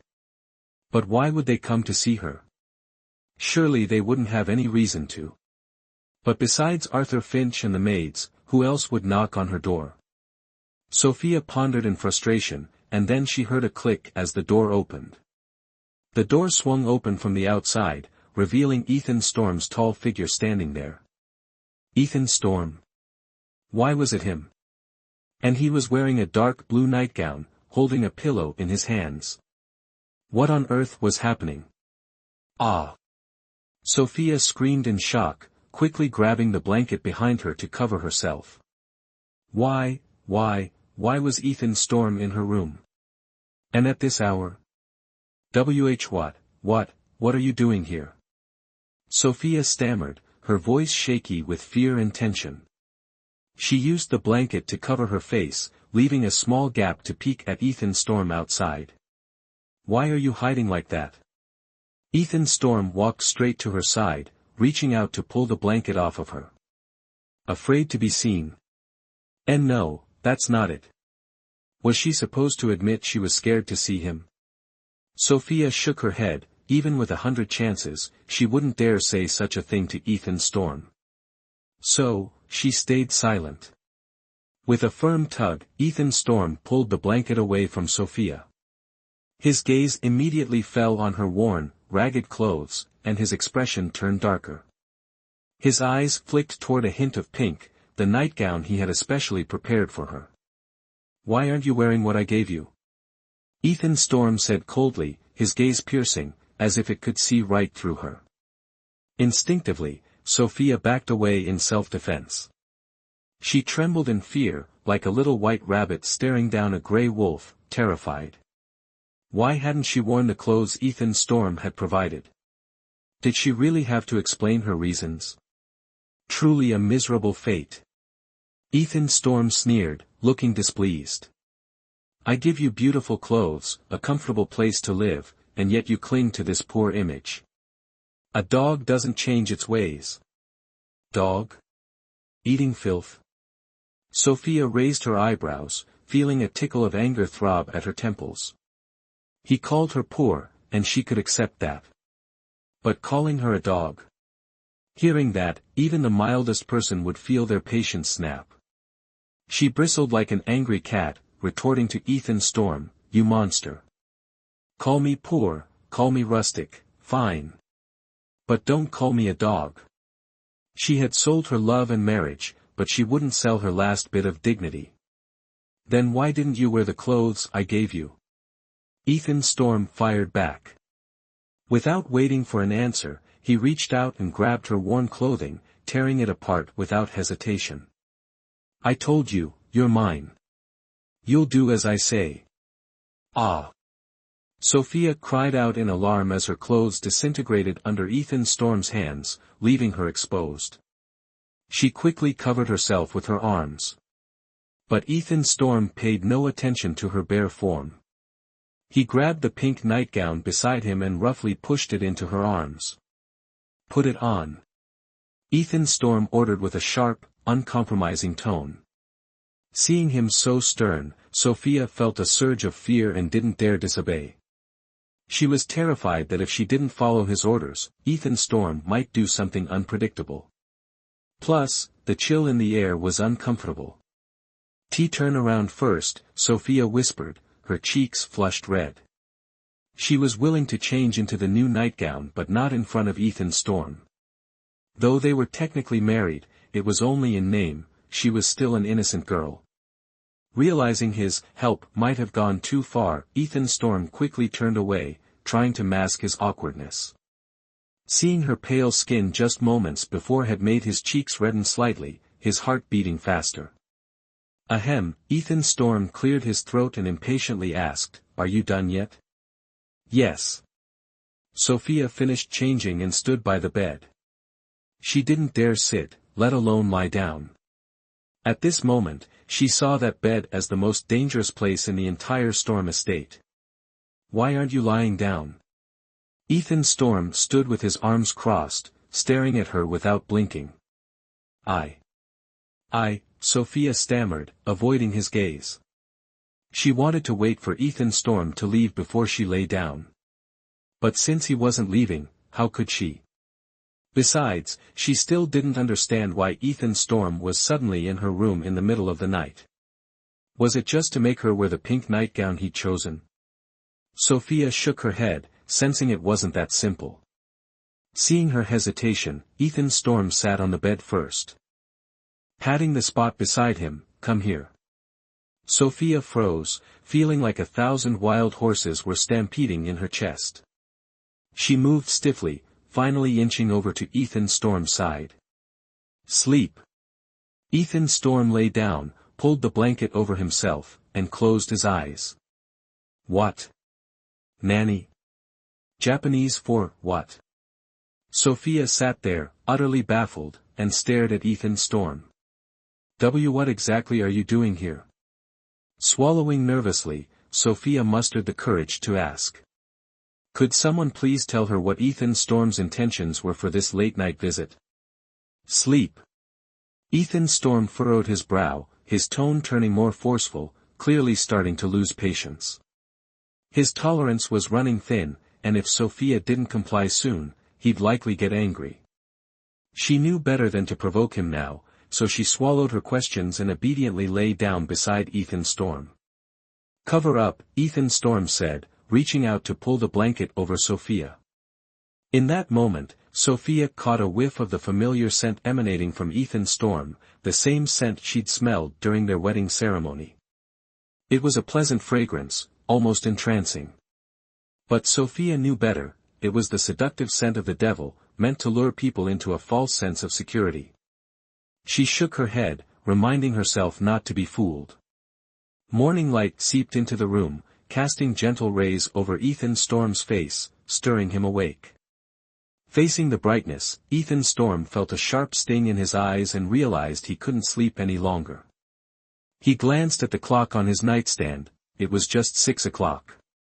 Normally, he rose at 8, freshening up and preparing for the day. This was far too early. With a sigh, Ethan Storm turned over, intending to pull the covers over his head and block out the bothersome light to get back to sleep. But he suddenly froze, feeling an empty spot next to him. He reached out and felt a cool patch on the sheets. It was clear Sophia had been gone for a while. Otherwise, the bed wouldn't feel so cold, almost like no one had ever been there. "Miss Sophia, why are you up so early? This is the kitchen, not where you're supposed to be." From the kitchen downstairs, he could hear faint chatter. The sound drifted up the hall, carrying through the doorway, reaching Ethan Storm's ears. Hearing this, Ethan Storm sat up, his dark blue silk pajamas hanging loosely, the collar open to reveal his toned chest. His usually neat black hair was slightly disheveled, a few strands playfully curling at the ends. He yawned deeply, stretching his arms. "What's going on down there?" Ethan Storm squinted, his face showing mild irritation from lack of sleep. "That wretched woman, what sort of nonsense was she up to at this hour?" "Miss Sophia, leave this hard work to the servants," Arthur Finch said, looking uncomfortable as he tried to persuade her. Sophia was still wearing her nightgown from the previous night, with an apron tied over it. Her hair was pinned up, with a scarf wrapped tightly around her head. She was stirring a pot of soup, smiling as if in high spirits. "Don't worry." Sophia smiled, unfazed. "I do this every day at home. Just wait a little, breakfast will be ready soon." Back home, she used to make breakfast for her elder brother and her 3 younger brothers, waking up at 5 every morning to prepare. She was so used to it that it had become a habit. She'd woken up at her usual time this morning and, unable to go back to sleep, decided to busy herself in the kitchen. Seeing her determination, Arthur Finch gave up on persuading her. But smelling the delicious aroma from the pot, he couldn't help but feel a twinge of hunger. "Miss Sophia, what recipe are you using? It smells wonderful." Arthur Finch pointed to the pot of soup, intrigued. He counted no less than 15 ingredients simmering together. "This is my specialty," Sophia replied cheerfully. "I promise you'll love it once you taste it." She wasn't bragging. Her elder brother John Carter and younger brother Ethan Carter always praised this dish, asking her to make it every chance they got. "So, Miss Sophia, what exactly did you put in there?" Arthur Finch asked, still curious. The rich aroma only made his hunger grow. Sophia smiled, "It's nothing special, really. I just used up some leftover ingredients." This morning, she'd found plenty of leftovers in the fridge and didn't want to waste them, so she decided to make her specialty. It wasn't anything fancy. Back home, she'd often mix the previous night's leftovers with sweet potatoes, regular potatoes, wild greens, and such to make a surprisingly tasty dish. Bubble, bubble. The soup in the pot started to boil, large bubbles rising to the surface. Once it was done, she'd ladle it into bowls and serve it with rice. Breakfast would be ready. Sophia turned off the stove and began ladling the soup. "Stop!" Ethan Storm shouted, suddenly appearing in the kitchen. His entrance startled not only the servants but also Arthur Finch and Sophia. "Pour it all out." Ethan Storm crossed his arms, his expression furious. He knew it, this wretched woman wouldn't let him have a single peaceful day. How dare she serve him such a lowly dish? And using leftovers from the night before, no less. Who did she think he was? He was Ethan Storm, heir of the Storm family. Every day, he enjoyed fresh, carefully prepared meals, with each course made to perfection. Why should he settle for such a crude dish made by her? A commoner would always be a commoner.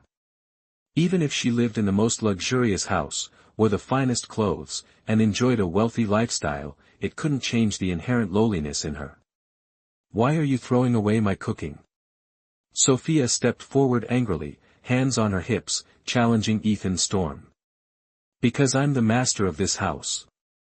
Ethan Storm retorted without a hint of politeness. His sharp gaze shifted to Arthur Finch, saying, Arthur Finch, throw all of this out for me. Yes, sir. Arthur Finch nodded, feeling a pang of regret. The dish smelled so delicious and looked so appetizing. But unfortunately, he hadn't even gotten a chance to taste it before it was discarded. There was no choice. After all, it was Ethan Storm's decision to throw away this delightful meal. Arthur Finch spread his hands in a helpless gesture. Ethan Storm. How can you be so unreasonable? Sophia cried out, frustrated. She had worked hard to make this dish. Why not let people try a bite before discarding it? If he didn't want to eat it, why drag everyone else into it? This man was truly a demon. Too domineering, too cold, too ruthless. Don't forget your status here. Ethan Storm snapped, his expression dark as he looked at Sophia. Your current title is Lady of the Storm family, not a servant of the Storm estate. Don't do anything that would lower your status. The kitchen is for servants only. I understand. Sophia lowered her head, her hands clenched into fists at her sides. She felt a pang of sadness and disappointment. The thought of the dish she had worked so hard on being tossed away with a single command from Ethan Storm filled her with a stabbing pain. And one more thing. Ethan Storm had been about to leave but stopped at the door. Turning back, his gaze fixed on Sophia. He spoke with a hint of warning, starting today, you'll study proper etiquette with Arthur Finch. I'll give you 1 day to learn everything, otherwise, don't blame me. At 8:30 in the morning, Sophia was led by Arthur Finch to the dining hall of the Storm estate. It's enormous, was Sophia's first thought as she looked around. The room was decorated in a Western style, with intricate carvings on the walls. Sunlight streamed through a large glass window, illuminating the white marble floor. A dining table nearly 5 meters long dominated the room, taking up most of the space. Is all this really necessary for one meal? Sophia muttered, her gaze showing a hint of displeasure.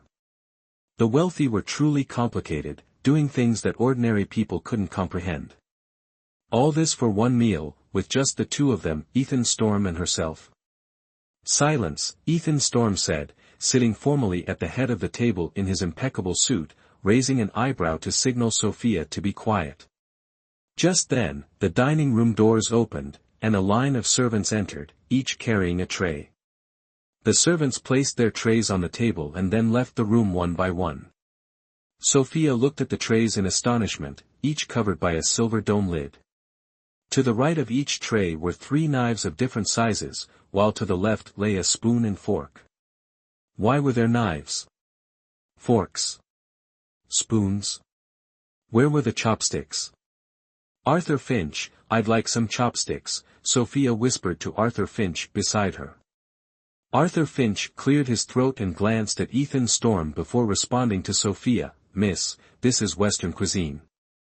No chopsticks needed. Western food? What was that? Sophia looked at Arthur Finch in confusion, but eventually, she sat still, not wanting to anger the demon beside her. She stole a glance at Ethan Storm and saw that he wasn't showing any anger, only a look of disdain. She knew he was likely mocking her simplicity once again. When the lid was lifted, the light scent of milk filled the air. It smells so good. The aroma intensified Sophia's hunger. She could feel her stomach rumbling. I'm starving. No sooner had she spoken than she reached for a piece of bread on her plate, ready to eat. Smack! Suddenly, Ethan Storm's hand shot out, striking Sophia's hand and knocking the bread to the floor, crumbs scattering across the pristine floor. Sophia looked at it, instinctively bending down to pick it up and eat it. "Don't pick it up!" Ethan Storm shouted, stopping Sophia. Startled by his outburst, Sophia froze with her hands suspended midair. She was bewildered, unable to understand why Ethan Storm was suddenly acting so aggressively. "What's the matter with you?" Sophia snapped back, uncharacteristically blunt. "You broke the rules," Ethan Storm replied, sitting back down in the head chair with his anger slightly subdued. He explained, "In the future, remember, until the person at the head of the table begins the meal, you are absolutely not allowed to touch the food." Sophia nodded blankly, as though she had committed it to memory. "Then please use the knife and fork, Miss Sophia." Arthur Finch handed her the utensils, with a slight smile on his face. "Consider this part of a lady's etiquette." Hesitantly, Sophia took the knife and fork from Arthur Finch. She held them awkwardly, turning them around in her hands, examining them closely. Was she supposed to hold the knife in her left hand, fork in the right? Or was it the other way around? Finally, she turned to look at Ethan Storm, imitating his actions. She watched him cut the food on his plate with the knife and then lift it to his mouth with the fork. His movements were fluid and refined, unlike her own, which were clumsy, taking her several moments just to cut a single bite. Sigh. Sophia couldn't help but let out a sigh. If she was going to have to eat like this every day, how would she even enjoy her food? Her thoughts drifted to her carefree meals back home. Aren't these insect bodies? Sophia pointed at the Matsusaka beef on her plate with her fork and shouted at Ethan Storm, "Why are you eating such a disgusting thing? Insect bodies? Are you referring to Matsusaka beef?" Ethan looked at Sophia with surprise, completely losing his appetite. He put down his knife and fork, asking, "Who told you that this beef, worth 3,916 yuan per 100 grams, was insect carcasses?" "My elder brother did." Sophia replied firmly, "I used to see this in my rice bowl sometimes. But back then, it was smaller, only about this size." She held up her pinky finger to indicate. "At that time, my elder brother told me it was small bug bodies that would make kids grow hair inside their stomachs if they ate them. So, she would always give all the insects to her elder brother, John Carter." "Idiot!"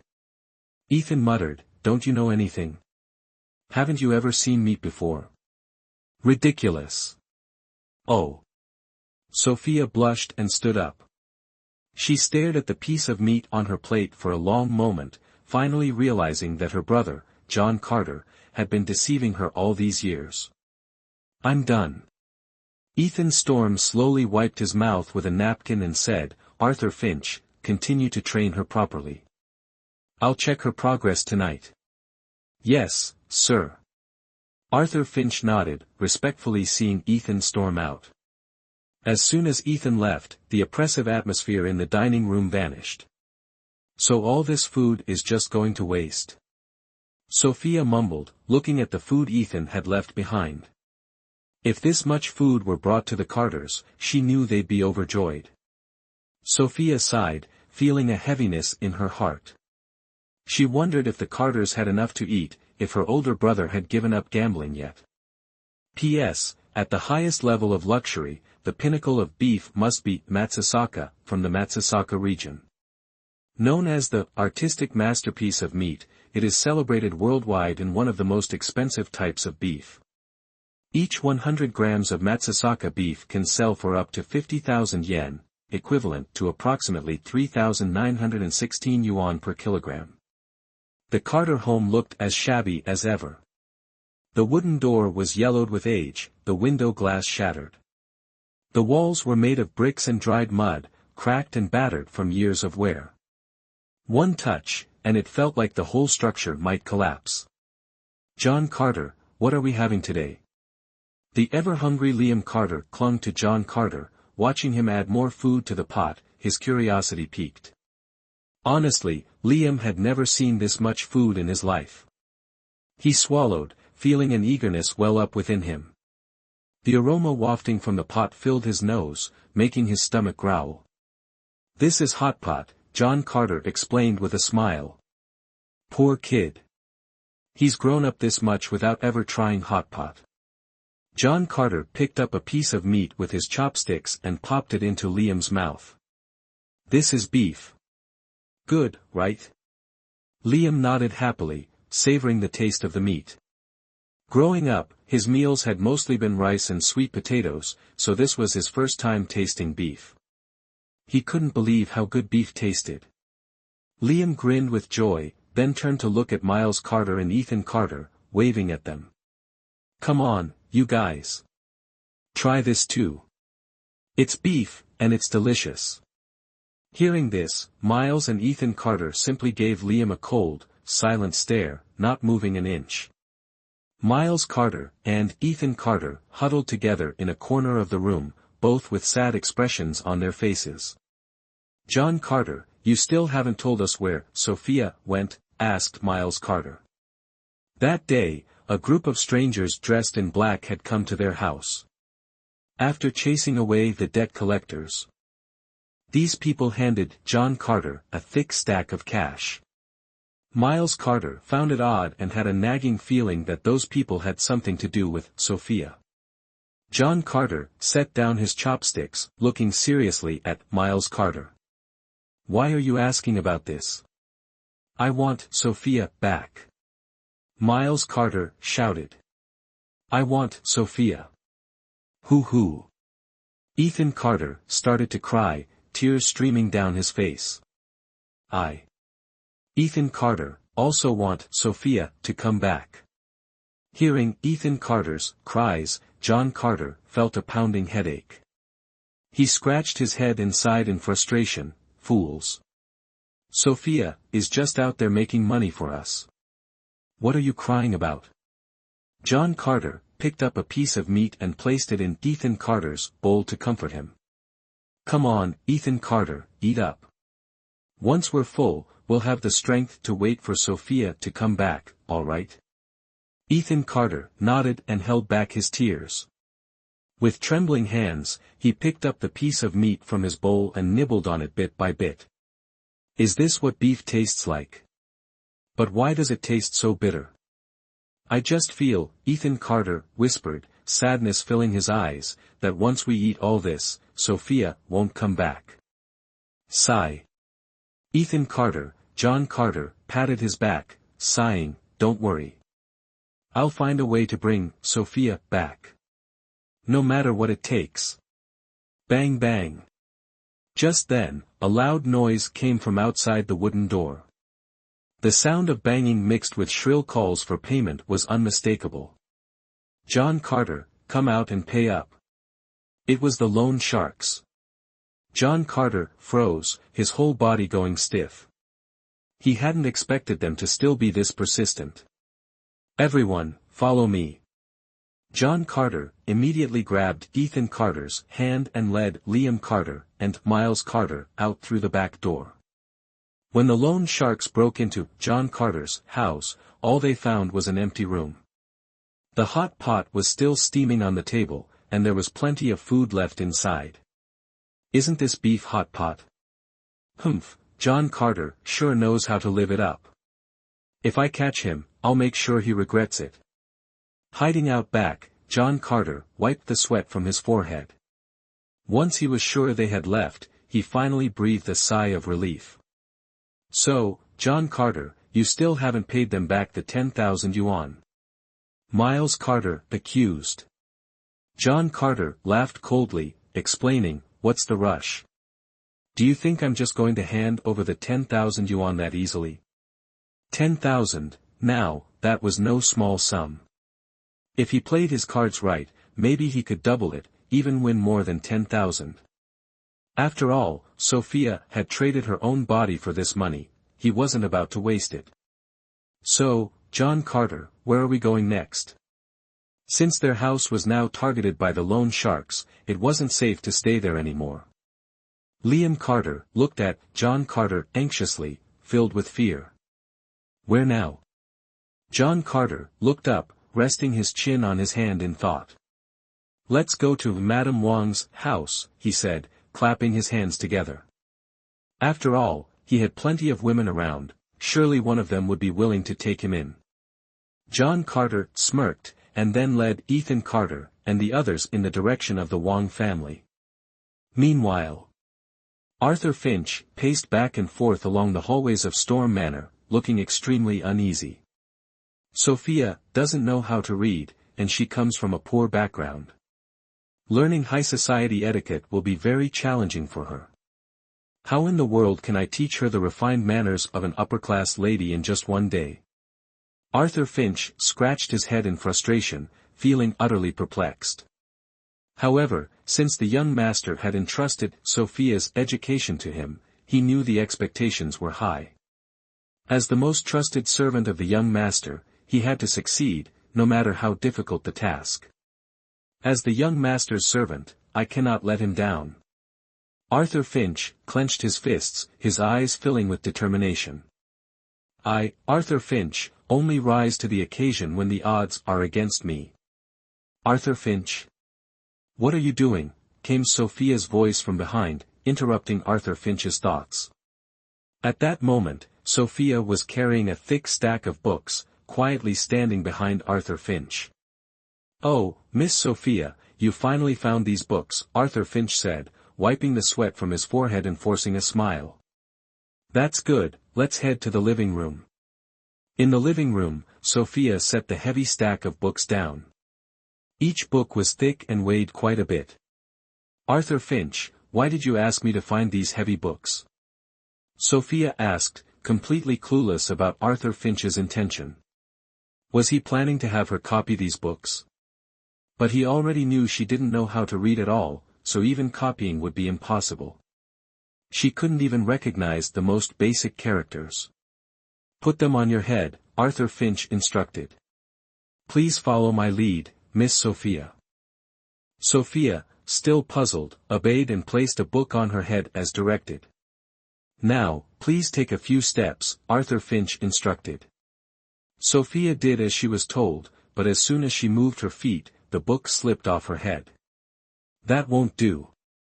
Miss Sophia, please pick up the book and place it back on your head.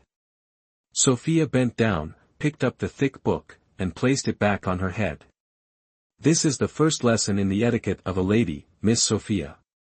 You must keep the book balanced on your head without letting it fall. Now, please walk from the door to the opposite wall. Remember, the book must not fall. So that was it. Sophia set the heavy book on her head and finally understood Arthur Finch's intention. But balancing a book on her head, which looked simple, was much harder than it seemed. Each step required her full attention on the book above her. She had to keep her neck stiff, unable to move naturally. Miss Sophia, please relax a bit, Arthur Finch advised from behind, continually adjusting her posture. You need to smile, keep your arms loose by your sides. Remember, be natural, natural. Thud. She had barely taken a step before the book fell again. Sophia picked it up and kept walking. Smile, keep a smile on your face, Arthur Finch reminded her. Yes. Sophia forced a stiff smile. But as soon as her head tilted slightly, the book fell off once again. Over and over, each time she lost focus, the book would slip off. Picking it up, putting it back, falling again, she had already lost count of how many times it had happened. Finally, Sophia sat on the floor in frustration, quietly picking up the book. So, this was the training to become a lady? Just balancing a book on her head was already this challenging. Miss Sophia, don't get discouraged, you will succeed, Arthur Finch quickly approached, offering encouragement. Succeed? Sophia gave a bitter smile. Was this truly the etiquette of a lady? To her, it seemed nearly impossible.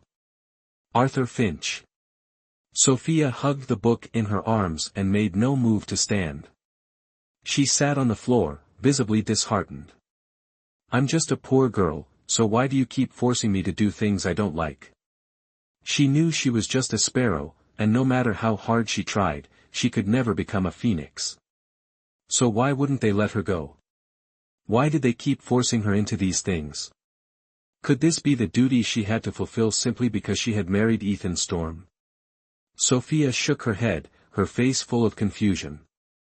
Because Miss Sophia is now the young master's wife, Arthur Finch reassured her.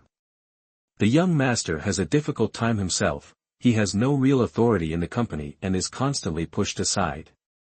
So, Miss Sophia, please consider this for his sake and try your best. Hearing this, Sophia froze in surprise. She felt skeptical, and a bit confused. Ethan Storm being ostracized, bullied by others. Sophia shook her head. She couldn't believe it. However, looking at Arthur Finch's face, she saw no hint of deception. Sophia stood up, placing the book on her head. I'm not doing this for Ethan Storm, she clarified.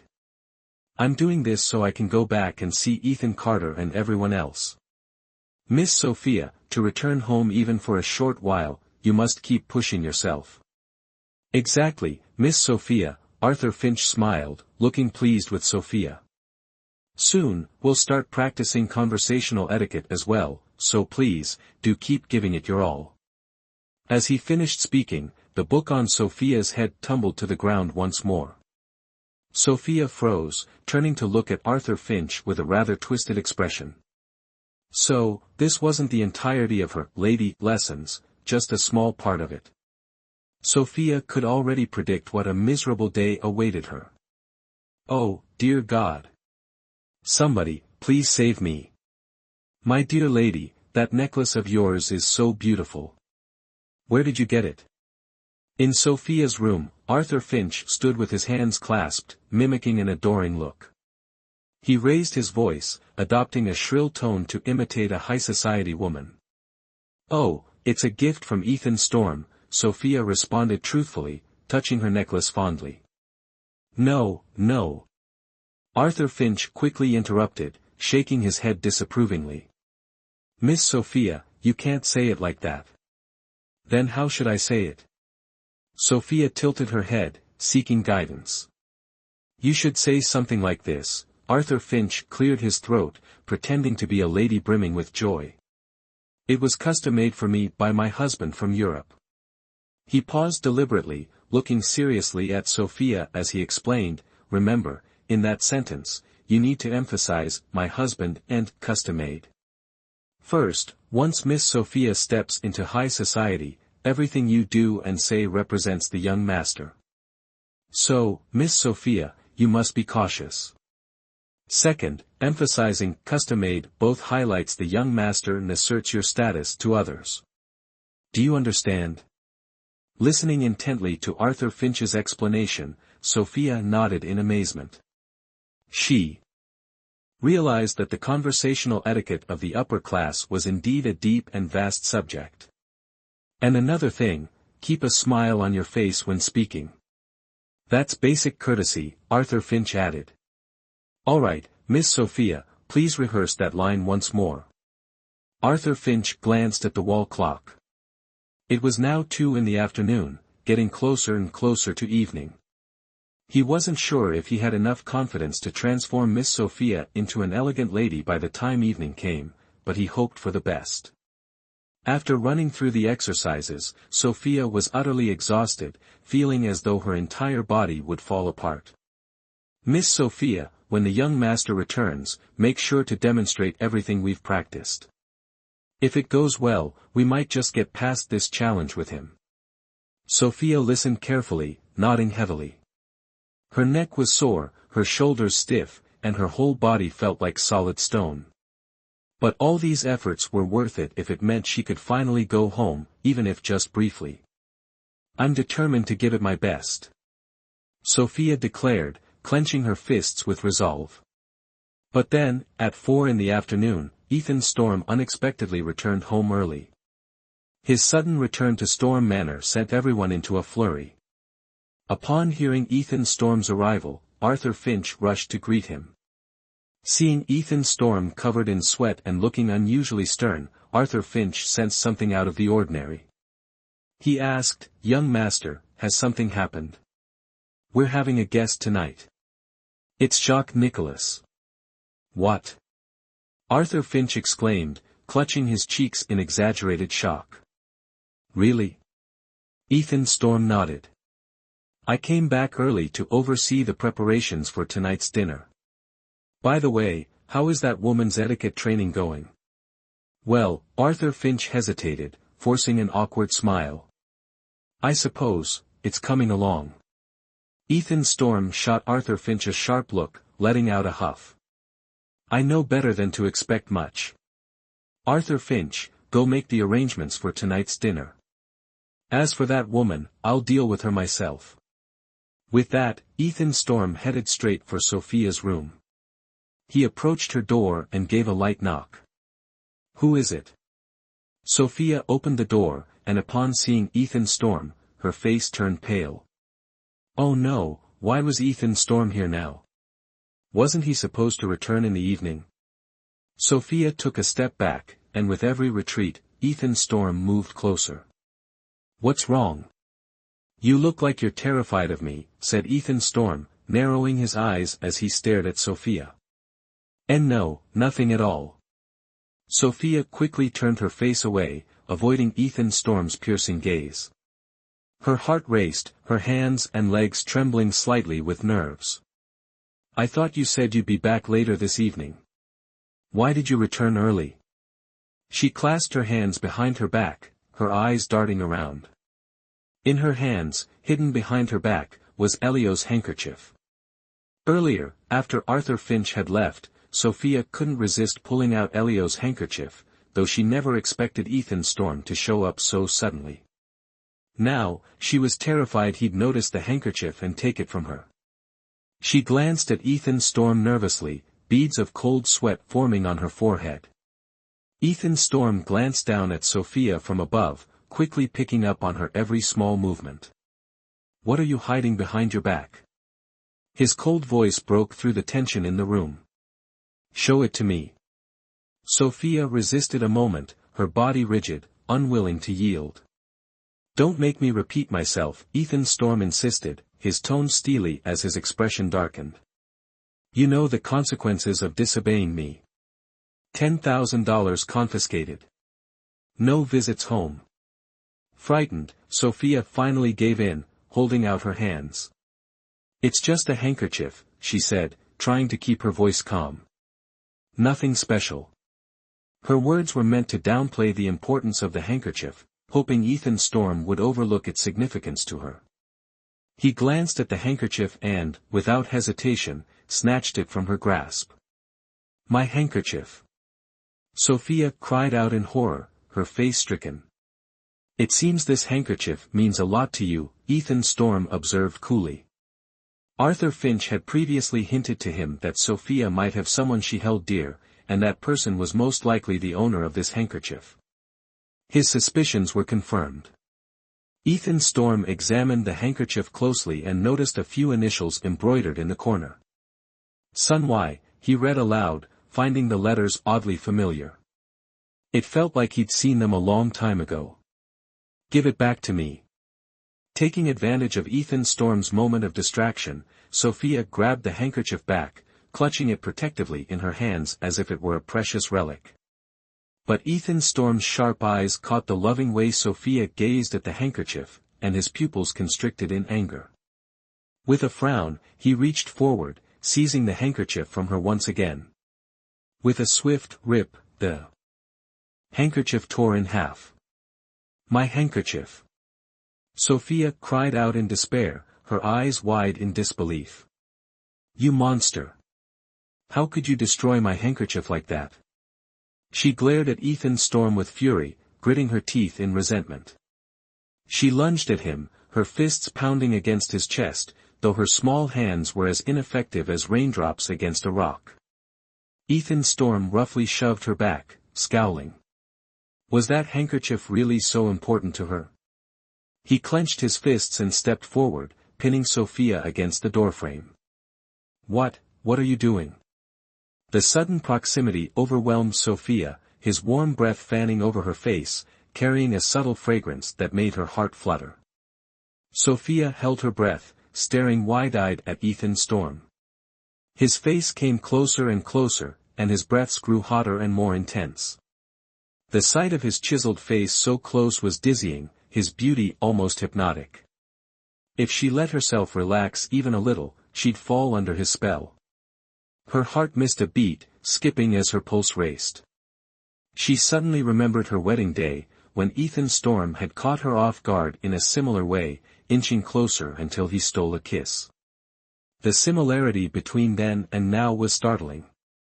"Don't move," Ethan Storm commanded, gripping her chin firmly and forcing her to look at him. "Look at me." His harsh tone left Sophia stunned, her struggle melting away. She gazed at Ethan Storm, watching as his long lashes fluttered like butterfly wings, drawing her in. In that moment, his lips brushed against hers, soft and warm, filled with possessive intensity. In his fervent kiss, she felt the fierce storm raging within him. His kiss was overwhelming, as if he was determined to draw every breath, every ounce of control, from her. The deeper the kiss, the dizzier Sophia became, her legs weakening until she felt like she'd collapse. Sophia wanted to push Ethan Storm's tall figure away, but her strength seemed to drain away, leaving her unable to resist. Even her voice softened, barely a whisper that sounded like a murmur of affection. She didn't understand the meaning behind Ethan Storm's kiss. If their wedding kiss had merely symbolized the staged marriage contract for the audience, what did this kiss represent? Jacques Nicolas will be arriving tonight, Ethan Storm finally let her go, visibly flustered. He couldn't ignore the faint embarrassment on his face as he took in Sophia's dazed, parted lips and flushed cheeks. He had to justify his impulsive behavior and quickly found his excuse. Jacques Nicolas? Sophia was bewildered, not understanding how that name connected to what had just happened. "He's a major client we're trying to secure at Storm Corporation," Ethan Storm explained shortly. "He's French and assesses people by their love for each other. Unlike others, who judge by career and wealth, Jacques Nicolas believes that love is the foundation for evaluating character." Seeing Sophia's confusion, Ethan Storm continued, "Tonight, he'll visit our home to judge us through the lens of love. You need to act as if you're deeply in love with me." The depth of their supposed love would determine how favorably Jacques Nicolas viewed him, impacting the entire outcome of this business venture. "To help you get over your fear of me, you need to get used to my kisses," Ethan Storm declared with a commanding tone as he pulled her into another kiss.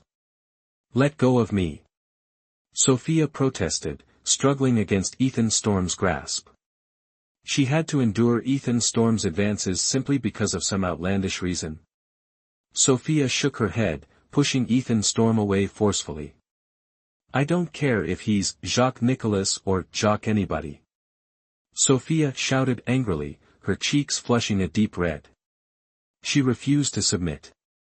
Did he truly believe a flimsy excuse like that would make her compliant? Why should she, a person with her own dignity, be forced to bow down? Why? Simply for those $10,000. If Ethan Storm were here now, he would probably use his favorite line to threaten her into submission, just as he often did, "You're the woman I bought, and you will obey me." Indeed, Ethan Storm was forever tyrannical, eternally unreasonable. Ethan Storm merely scoffed, ignoring her anger. His eyes turned cold as he looked at Sophia, his earlier warmth completely vanished. "You can choose not to cooperate," he said icily. "But be ready to face the consequences." His voice was as chilly as a winter wind, sending a shiver down Sophia's spine. She opened her mouth to reply, but words failed her. Her throat felt dry, and she couldn't find the strength to respond. As she stood there, still dazed, Ethan Storm spoke once more.